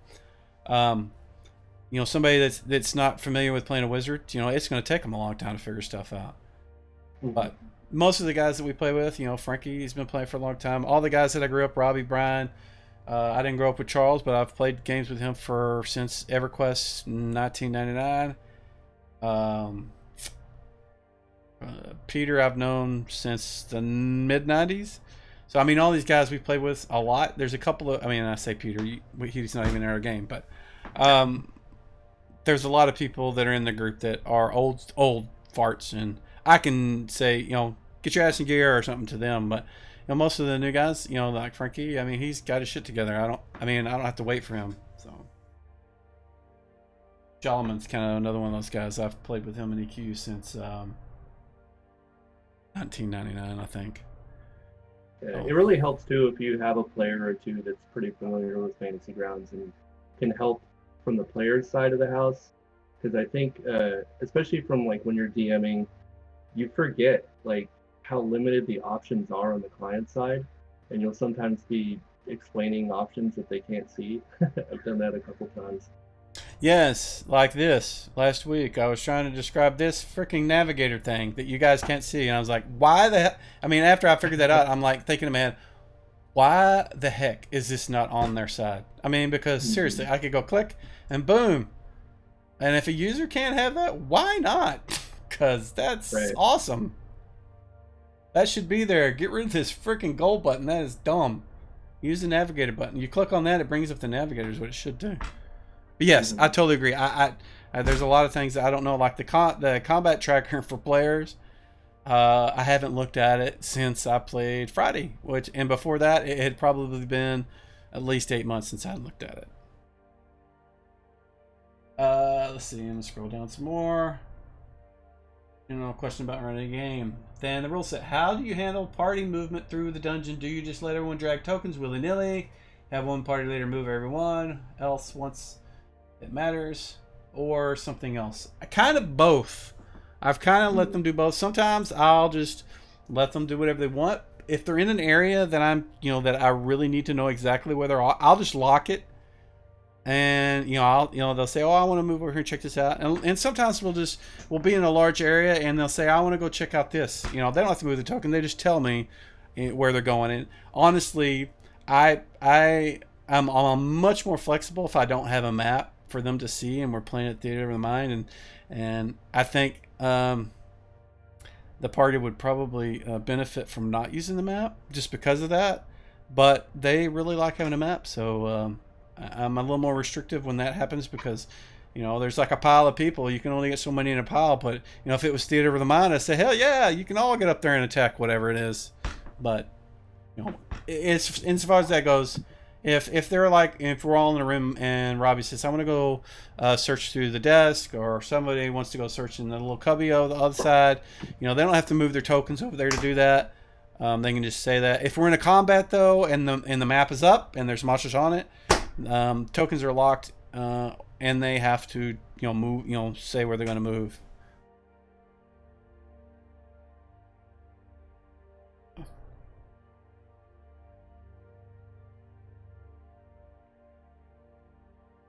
Hopefully that answered your question, Sterno. So, Frankie, anything else?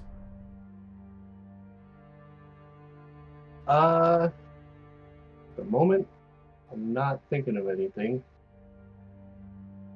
other than the fact that I need to get my light on. It's getting pretty dark. All right. Well, if that's all the questions we got for now, I hope we covered things that were of interest. I am always in Discord. I'm on the forums a lot. If you have any questions, if you have any suggestions, if you have any bugs, I really like bugs. I may come across as short and curt sometimes, and that's a lot of times I have a day job. I do this on the side just because something I really enjoy. I like AD&D a lot.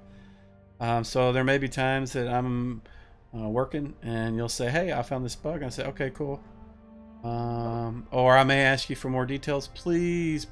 It would, if you can give me all the details you got to get to that problem and you can replicate it, that would save me so much time, because what I'll end up doing is I'll end up having to bring up fancy grounds and do exactly what you did, and then find out, oh, it works for me, why isn't it working for him? And then we go back 20 times, trying to figure out that, oh, you have an extension loaded or something.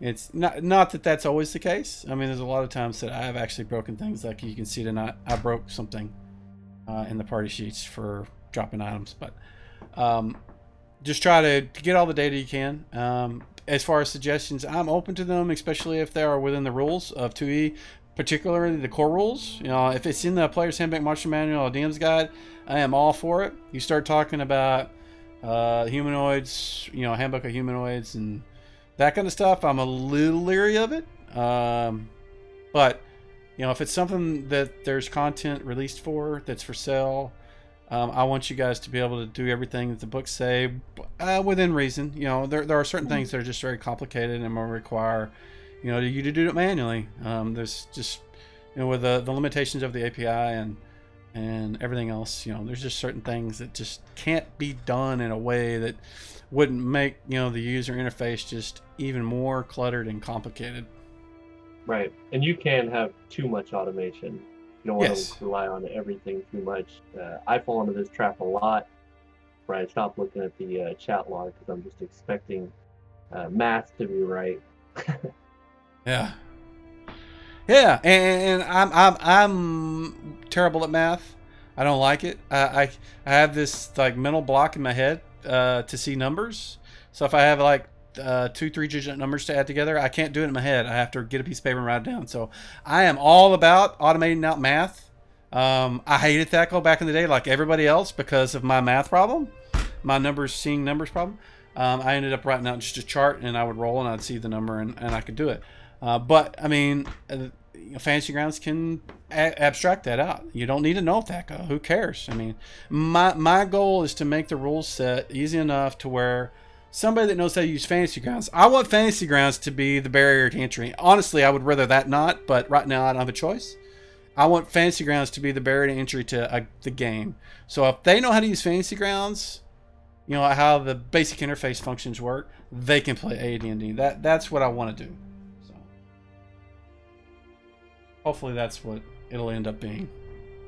I think it's getting much better because I've had some people that knew nothing about second edition at all and did really well. I mean, they don't need to know anything. You drag and drop the class. You know, they add a skill, does this, does that. You know, math is calculated.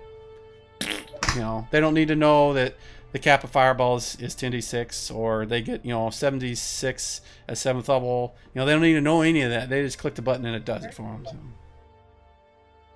Sterno has another question. Any technical or practical limitation to having NPCs such as orcs wearing armor just by dragging it onto their inventory like a player? Or just not something that seemed worth doing? And just say, okay, so the reason now you can drag and drop armor on an NPC. The reason you would want to do that is to have weapon versus armor types. So if you wanted to have a weapon do +2 to hit versus leather armor, and those rules are there. In fact, I think let's see, where is it? It's in Modifiers, isn't it? Yep. So this is here for that, for an easy way to manage that. But you can also code the weapons, and I say code, it's not code, it's an effect string. You can effect string an attack on a weapon to do a certain amount of damage, or change the ability of the weapon. So if it's attack 2 or damage 2 based on the armor that person has equipped. If you want that to work, the NPC has to have that item in their inventory. It could just be an item named leather armor. It doesn't even actually have to be leather armor. Now, the reason that placing armor on a NPC does not affect their armor is because everything in the books are based on that AC field on an NPC. So if you import an NPC from, or if you bring in an NPC from the monster manual, you copy and paste that page into the import thing, it's going to say my AC is this, and it's based on that. I actually had to go in there and stop it from adding dexterity adjustments because it's assumed that the AC listed on a stat block or an NPC accounts for all of that. So if you have, like if you go into the Temple of Elemental Evil, the stat block for an NPC is going to be AC -2. He's wearing plate armor, has a dex of 18, and he's using a shield. All that stuff. Whatever that ends up being, their base AC listed in that block is going to be that number. It's not going to account for all the armor. So instead of forcing you to put all that armor, pile that armor on the person, it just assumes that you know what you're doing. And you configured the NPC's AC to match whatever you're putting on the person. I went back and forth on that. Go ahead. Yeah, loading a lot of inventory on NPCs can, start to bog down the combat tracker as well. If you get a little too crazy with it. Same with spells. Like if you have, particularly like priests, I can tell you, if you're loading all of like the spells that a bad guy cleric has in their arsenal, including the ones they're not memorizing, when you go to click on that in the combat tracker, you're going to get a little bit of a delay. So just keep that into consideration when you're trying to pack too many things onto the NPC. Yeah, and that's that's like 10, 20 times more prominent in FGU. In fact, I've had people report, I can't move this, I can't put this NPC or this PC on the map. Well, they can, but the problem is when you click on a user, say like you click on the Umber Hulk, see it loads it in this right screen. So if you go to say Jolliman, click on him, it takes a few seconds. And the reason it does is he's a cleric, so he's got a ton of spells listed. Now, multiply that by about 30 and do the same thing in FGU because the performance of it is not really, it's not performing. So if you click on that to drag and drop him over here, it's just like spinning and spinning and spinning, trying to get all this stuff done. So the token never shows up, and they're like, well, it's not working. I can't move this. It's not working. What's going on? But that's a problem with FGU. Also, the way, and this has been explained to me by Moon/JPG, is that the way that Lua handles nodes, there's an object for each node, and a node in this sense is each data point, like this weapon here. This weapon has a bunch of data on it, like the dice that it uses, the base stat, the modifier, the strings, and each one of these adds another node. This is a variable within a node. These are variables within a node. All this stuff, and then you know, and this is an issue with 2E, not so much as 5E, because they use just a string and then they parse it and kick it out, and they can do that because all their stuff is standardized. All the text from all the modules and adventures and books are all the same. So when they drop it in there, it's all exactly the same. But 2E doesn't have that. And honestly, I didn't like that mechanism, because then it assumed that all the people using the system would need to know that string matching mechanic. In my case, I much prefer the ability of you to be able to set these easily. I mean, you don't have to know the string to do this. You can drag and drop the dice in here and add them. But it all boils down to the nodes, the data nodes. Each one of them requires a Lua object, and a Lua object requires a certain amount of resources. It's memory and CPU and cycles to instantiate and use. So that's one of the reasons why the combat tracker was completely rewritten. I rewrote it because the way the combat tracker in 5E works is it front loads all of that stuff. So if you threw in 30 orcs, which is not uncommon for a first edition adventure, you'd sit there and wait for like a minute and a half while it decided to load them all, which is a serious problem. So now the way it does is if you throw 30 orcs in here, it will partially put the minimum required data in them on this side, and then when you click on them, it gets the rest of that data and then puts it over here. That's why you can only see one at a time. I find it a lot more convenient because I can scroll through all of them and get access to them without changing the guy that I'm on. So if I want to attack somebody, I could do that and scroll down to the bottom and drag and do that stuff. But that's the primary reason behind the rewrite of the combat tracker for the DM side, is that reason. That, and I really didn't like the way it looked. And I also wanted to be able to have, the PC's window here too. I mean, I don't think you can, I know you can't do that in 5e, or I don't think any other rule set has that. But, and I probably really got sidetracked on that, but big thing is data nodes, they suck.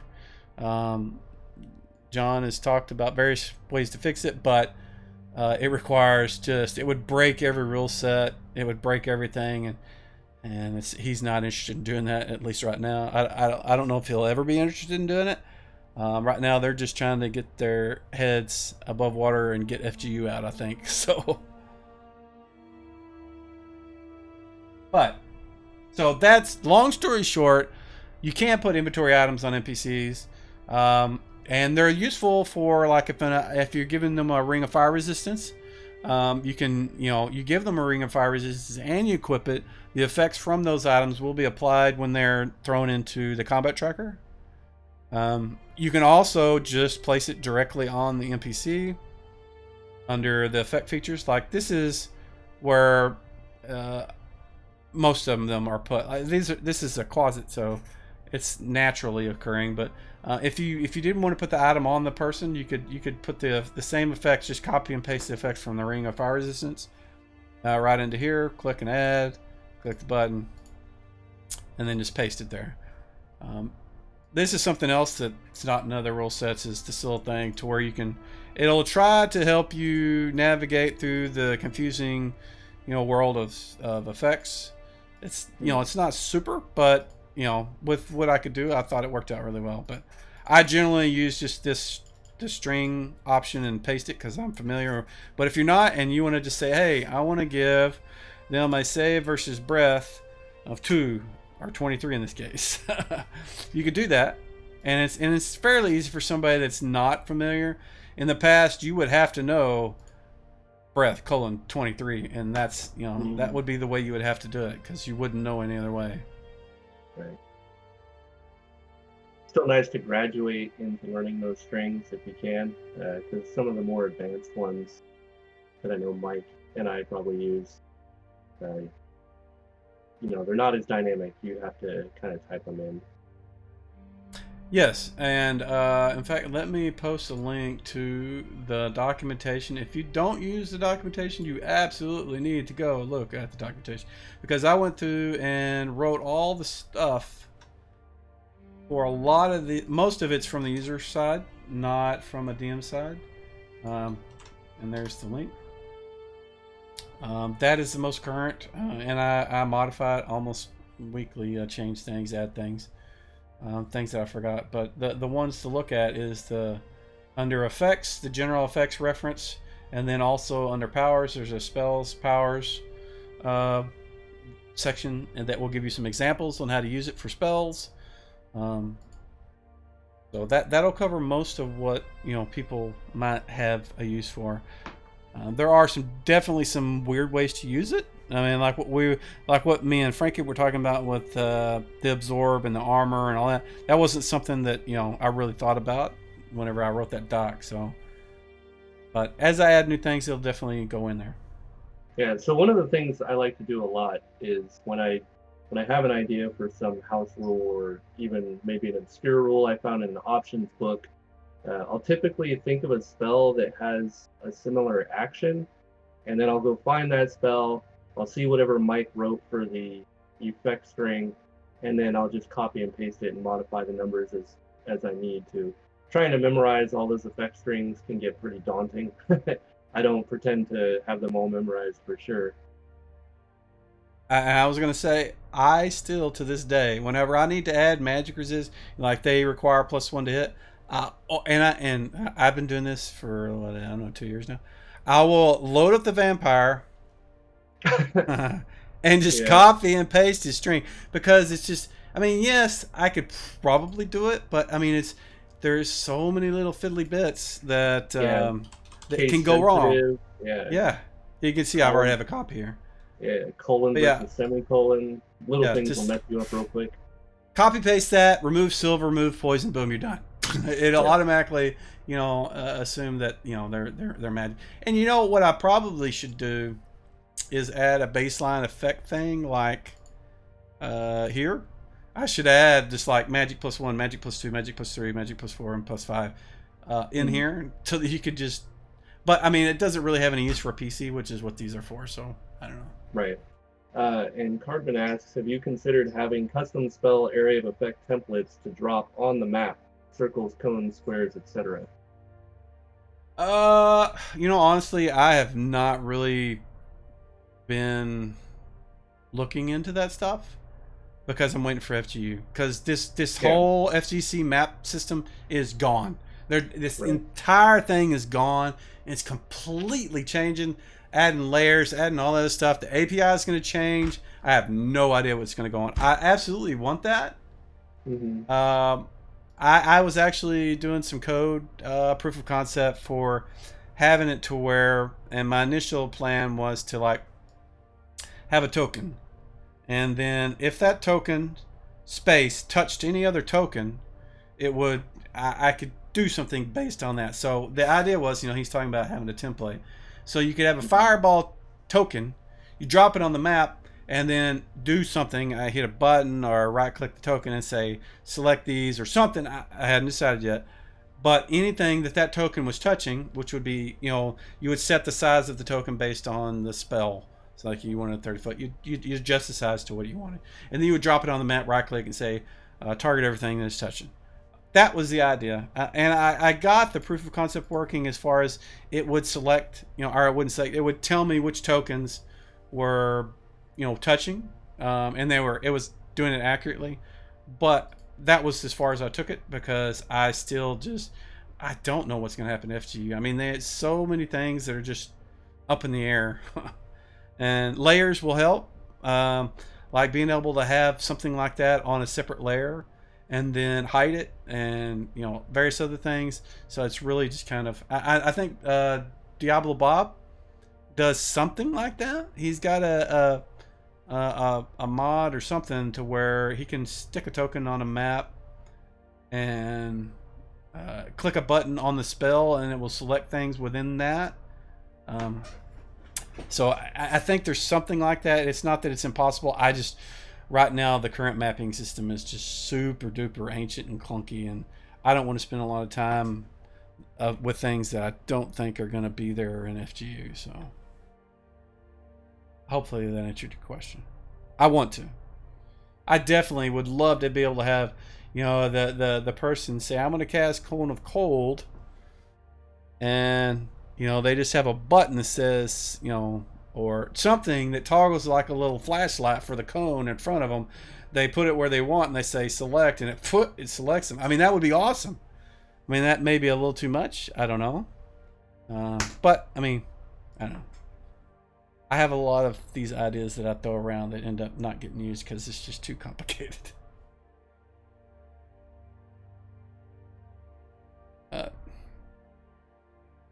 So one of the things that you guys might not be aware, this is a little trick that I use. Like if you add, okay, there's two things that you may not be aware of, and we'll bring up the party sheet. So first thing is this button down here. So if you have somebody that's not in the party sheet, or that's you have everybody in your party sheet, you want them in the combat tracker. You hit this button, it's going to put everybody that's in the combat tracker, or everybody that's in the party sheet in the combat tracker. It won't duplicate, it'll only add the person if they're not there. The other thing that I do is these little helmets. You can drag and drop, and if you drag and drop the red one, it's going to put the only one that's not there. Now, if you do that in 5e, it's going to take every single monster token and move them all right to where you just went. For me, I thought that was just not in the least bit useful unless you didn't have them on the map. So what I did is I coded to where it would work like that. You drag and drop that over there, and if it's not on the map, it's going to put it on the map. That's such a useful feature. When I realized it did that, I was, oh man, because sometimes like you don't want to load all the encounters all at once. You want to do it in increments, so you'll have one encounter and then maybe another couple rounds later more stuff will show up, but you don't remember exactly which ones you already have on the map, so you just drag that red guy over there and it adds what's not there already. So useful. Yeah, same thing with the PCs. Like I think Malchus is the only one that's not there. Yeah, so there, it'll only put them there. Now if you really want to throw them all out there in one whack, you can hold the control button down, and I'm going to do this because I saved all this before we start, and it's just going to move everything right to there, the way 5e works. You do the same thing with the greens, it's going to do the same thing. It's going to move them all. If you really want to do that, you can. I don't see a use for that because it throws everything off, especially if it's on a new map, it's not going to matter because they're not going to be there, but I definitely find it useful to only put out what's not out there already.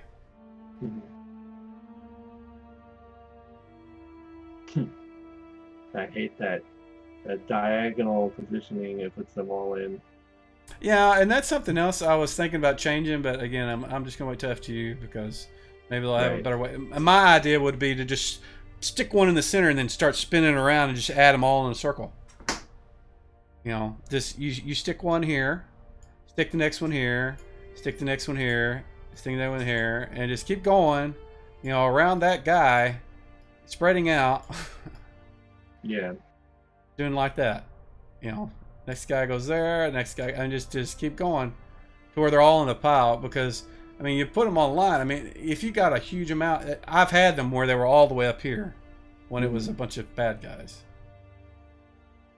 I just don't want them. You don't want them piled on top of other tokens, and you can check the location that they're about to drop on and see if there's something there. If there is, put them somewhere else. But yeah, I think that kind of method would be much better.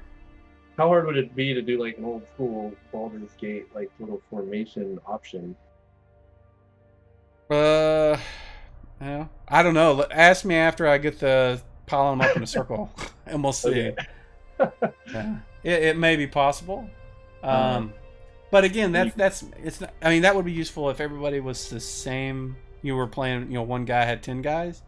But I mean, Right. most of your players aren't going to. I mean, I guess what you could do is you could model it off of the party sheet, the order I thing, think, maybe use that. yeah, I was only bringing it up because, like, when you bring the stuff from the combat tracker, the way it puts it in that diagonal line initially is super annoying. And it looks like Yeah, you're already talking about a way to kind of group them up more than a box style. yeah, that's the idea, anyways. Yeah. But And it's I'm kind of holding off on doing anything with that until FGU is just. I'm really hoping they add some more robust stuff for mapping that we can really do things with.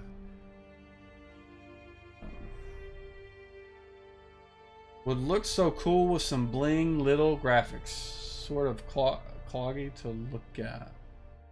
What specifically are you talking about? You talking about the combat tracker or the map itself, or?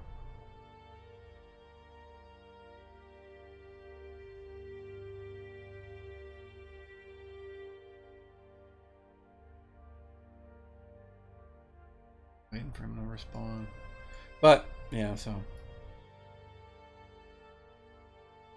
The more I look at this situation that we have going on here, the more I am not looking forward to our next game.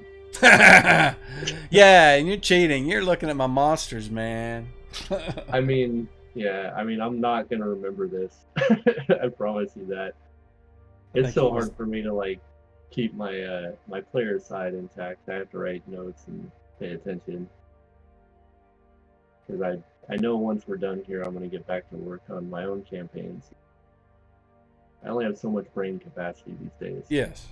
So, and one that, you know, you were talking about your character every time you rolled initiative, it was flipping. And the reason is your base initiative or your base strength is 13, and you have an item that boosted above that. So every time you roll initiative, it's flipping through your effects, and it sees that, oh, you have 13, oh, you have 18. That's why it's doing that. It's saying you're light, you're normal. You're light, you're normal.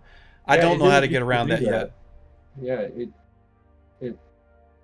it's weird because it doesn't always, or it doesn't do it just when I'm doing my initiative. Like other people will be doing initiative, and it just starts cycling through my stuff. Right, and that's because whenever they do an action that has a you know an if target, right, effect, it's got to check everybody else. So it's flipping through all yours again. Super obnoxious. Yeah, I need to figure out a way to stop it.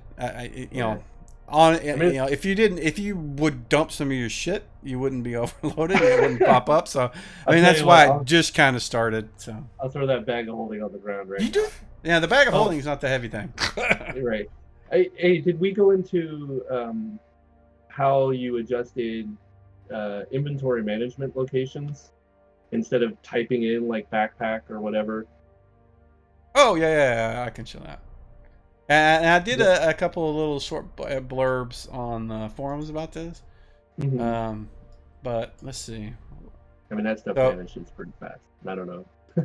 While we're here, I guess. Yeah, the like if you wanted to put your rod of smiting in something, you used to would have to just type in right on that field. You type backpack if that's where you wanted it or something like that. And it now if you grab this little triple dot, it's kind of, and I believe it's kind of a standard sort of symbol for this can be moved. So what you do is you click it and hold it, and then you just got this little red arrow, and you say, where do I want it to go? You want to go in the backpack? You can put it there. You want it to go in your belt pouch? You can put it there. This whole line counts as that thing, so you could actually just do it here. And then you do that, and it changed the text. And why it didn't sort, I don't know. It should have automatically sorted. Oh, I usually click on one of the locations. Yeah, I think it was because I'd actually clicked on the way the sorting does. Is if you touch that, it waits for that for you to get off of it. And if I hadn't have done that, like if I'd have just clicked on this, and like if I move the hat into the bag like this, it won't do that. It'll sort it automatically. So if you want to move shit around, you can move it around. Sterno wants to know how you got that yellow square on the map. That's a fancy thing. You right click the map, you go to pointers, go to squares, and then once you've done that, you just click and hold the map to get it to the size you want. once it's on the map, and believe it or not, this is not something I knew until about a week ago. Well, 2 weeks ago. You see that little dot that shows up? You can adjust the size. I'm telling you, I did not know that, and I've been using this thing for 2 years. But the circle does the same thing. You can click that and grow it, shrink it. So all you really need to do is just get it on the map. And then once you've got it, you know, you can change it. Yeah. Another, not really going back to the boxes, but another feature that I seem to realize a lot of people don't know about for whatever reason, if you hold control and click anywhere in the map, as long as it's not, you know, sent to the back, you can resize the map, which is nice. Because usually when a DM loads a map on the client side, depending on how big it is, it may take up your whole screen. So that's usually a quick way you can just grab it, drag it around till you get it into a nice small square, and then readjust it however you need. Well, let me qualify that with, that's assuming that you're not using the desktop view map, which currently I am. Right. This up here. If you bring it back, yeah, that you can hold the control button. This is what he's talking about. I'm holding the control button down while I'm moving the mouse. This is the absolute best way to move the map around. Do not use this. Do not. I say that's unrelated to that, but I hate that button. I want it gone. But yeah, if you press the middle mouse button, you can do that. And if you're on a Mac that doesn't have that, go buy a real mouse. But that's what this does too. And it's terrible. It's sloppy. It's really sluggish. You shouldn't use it. Just call and complain to your you know, political leaders. It should be gone. But yes, I use middle mouse. Go ahead. And usually when I'm resizing the map in that way, I try to go down towards the bottom right corner because it just seems to work a little better from where the pivot points are on the map. So usually, that also works with any menu, pretty much. Yeah. Like this, if I hold the control button, it'll do that. Just keep in mind that if you click on this, it won't. Right. You gotta. You need to make sure you're not clicking on something. Yeah. Yeah. Middle mouse button is broken. Sounds like it's time to get a new mouse. Yeah. Buy a new mouse. They're dirt cheap. You can get them for like $15, even cheaper, I think. If you were near me, I would give you a mouse. Yeah. I hear people complaining about on their. Macs you know what? I got another, this is not a rule set thing, but a little feature that I know a lot of people just for whatever don't really know. Show them how to filter by things that are shared on the DM side. Like, let's say all the images you have shared, if they just want to see what they currently have shared. Yeah, and I already had it done like that. But yeah, that's if you want to see what you share with your players, you just click that button down there. You know, show it. And what I generally will do is, like, if I've showed a bunch of monster descriptions or a map that they're not going to go back to, right click, unshare. That way, they're not getting that loaded and used in their local memory. Especially for FGC, it's an issue. For FGU, it might not, other than a performance hit, because FGU is slow. But that is how I do it. I try to keep it to the bare minimum. Yeah, that works in the library for your modules too. If you're trying to locate what modules you already have loaded, if you have a bunch of them, like me, you can just hit that little all button. It'll toggle over to filters, and then you'll see what you have loaded module-wise. Yep. Yeah, one of the things that I would like to do is revamp the way this looks. Similar to the way the library here lists them by categories.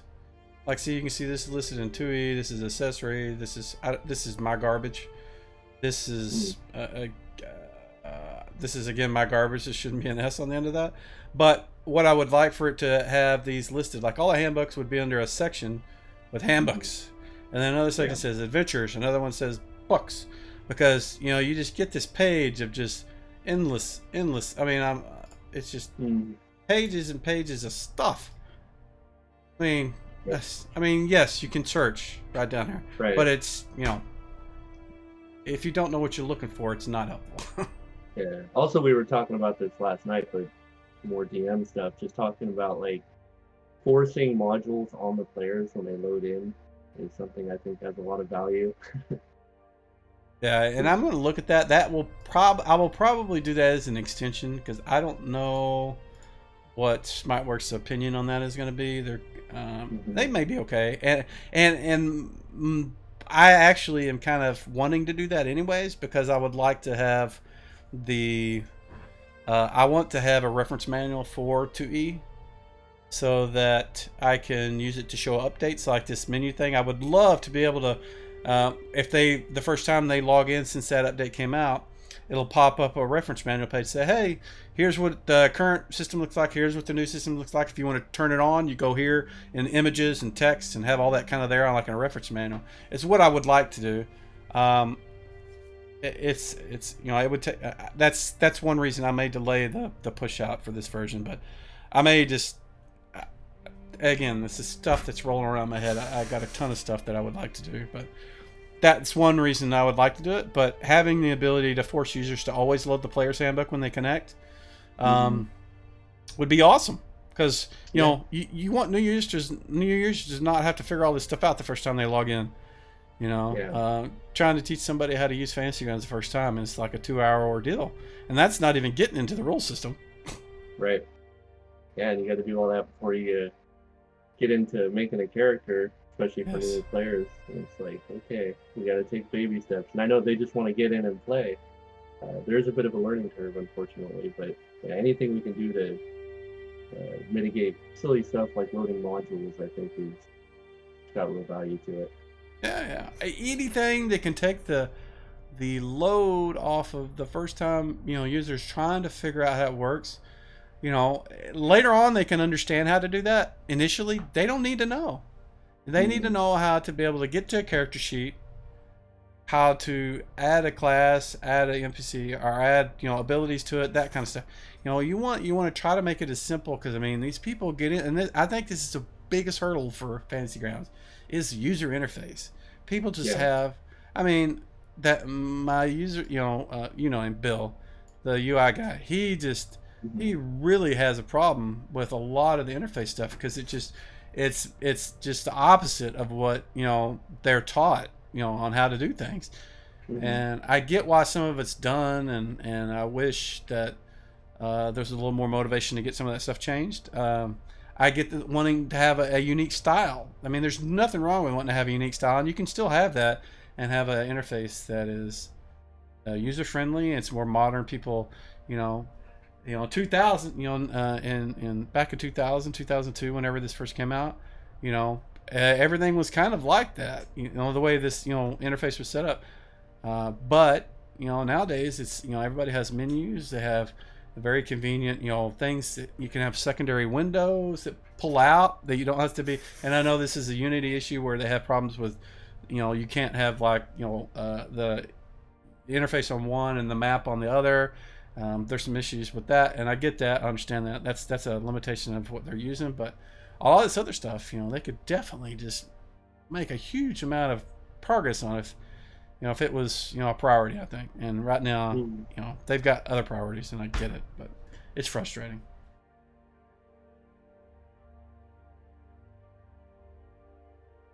So I think I've talked enough.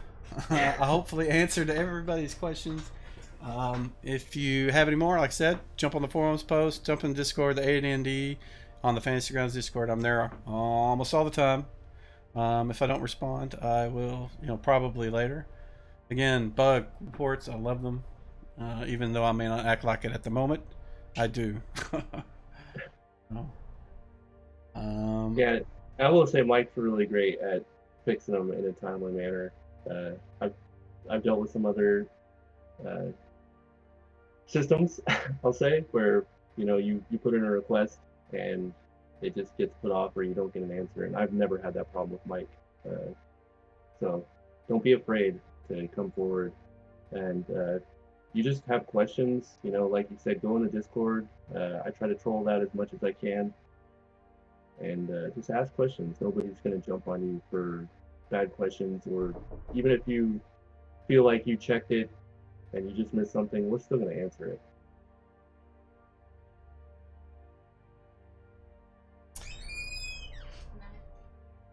Nah. Screen. Sorry, the wife was telling me goodnight. All right, so maybe next time we'll go through Audio Overseer, because that's kind of a whole nother thing, but it's what I use for my sound. If you guys like sound, in fact, just recently I figured out how to upload sounds to Sirenscape. I didn't know you could do that, and so that really has changed things for me, because I can do things like I really would like to do, like this one. This is one of my favorite songs for D&D games. Everybody recognizes that song when it first starts.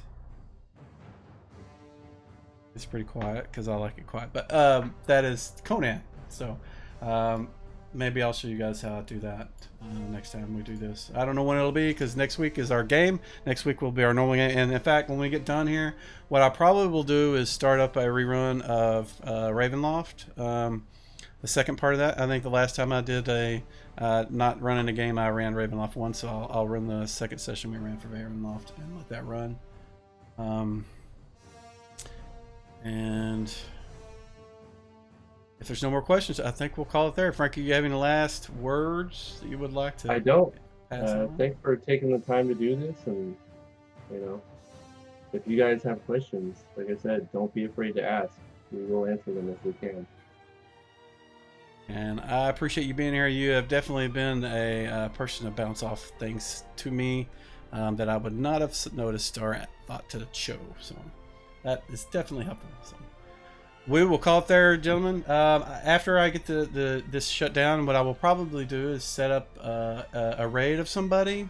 I'll look and I'll talk in chat and where we're going to go. But I would like to just kind of get the stream at the end state and then do that there. So again, thanks for hanging out, and we will see you next week, hopefully in a game that will not kill everyone off. All right, night. Night, guys.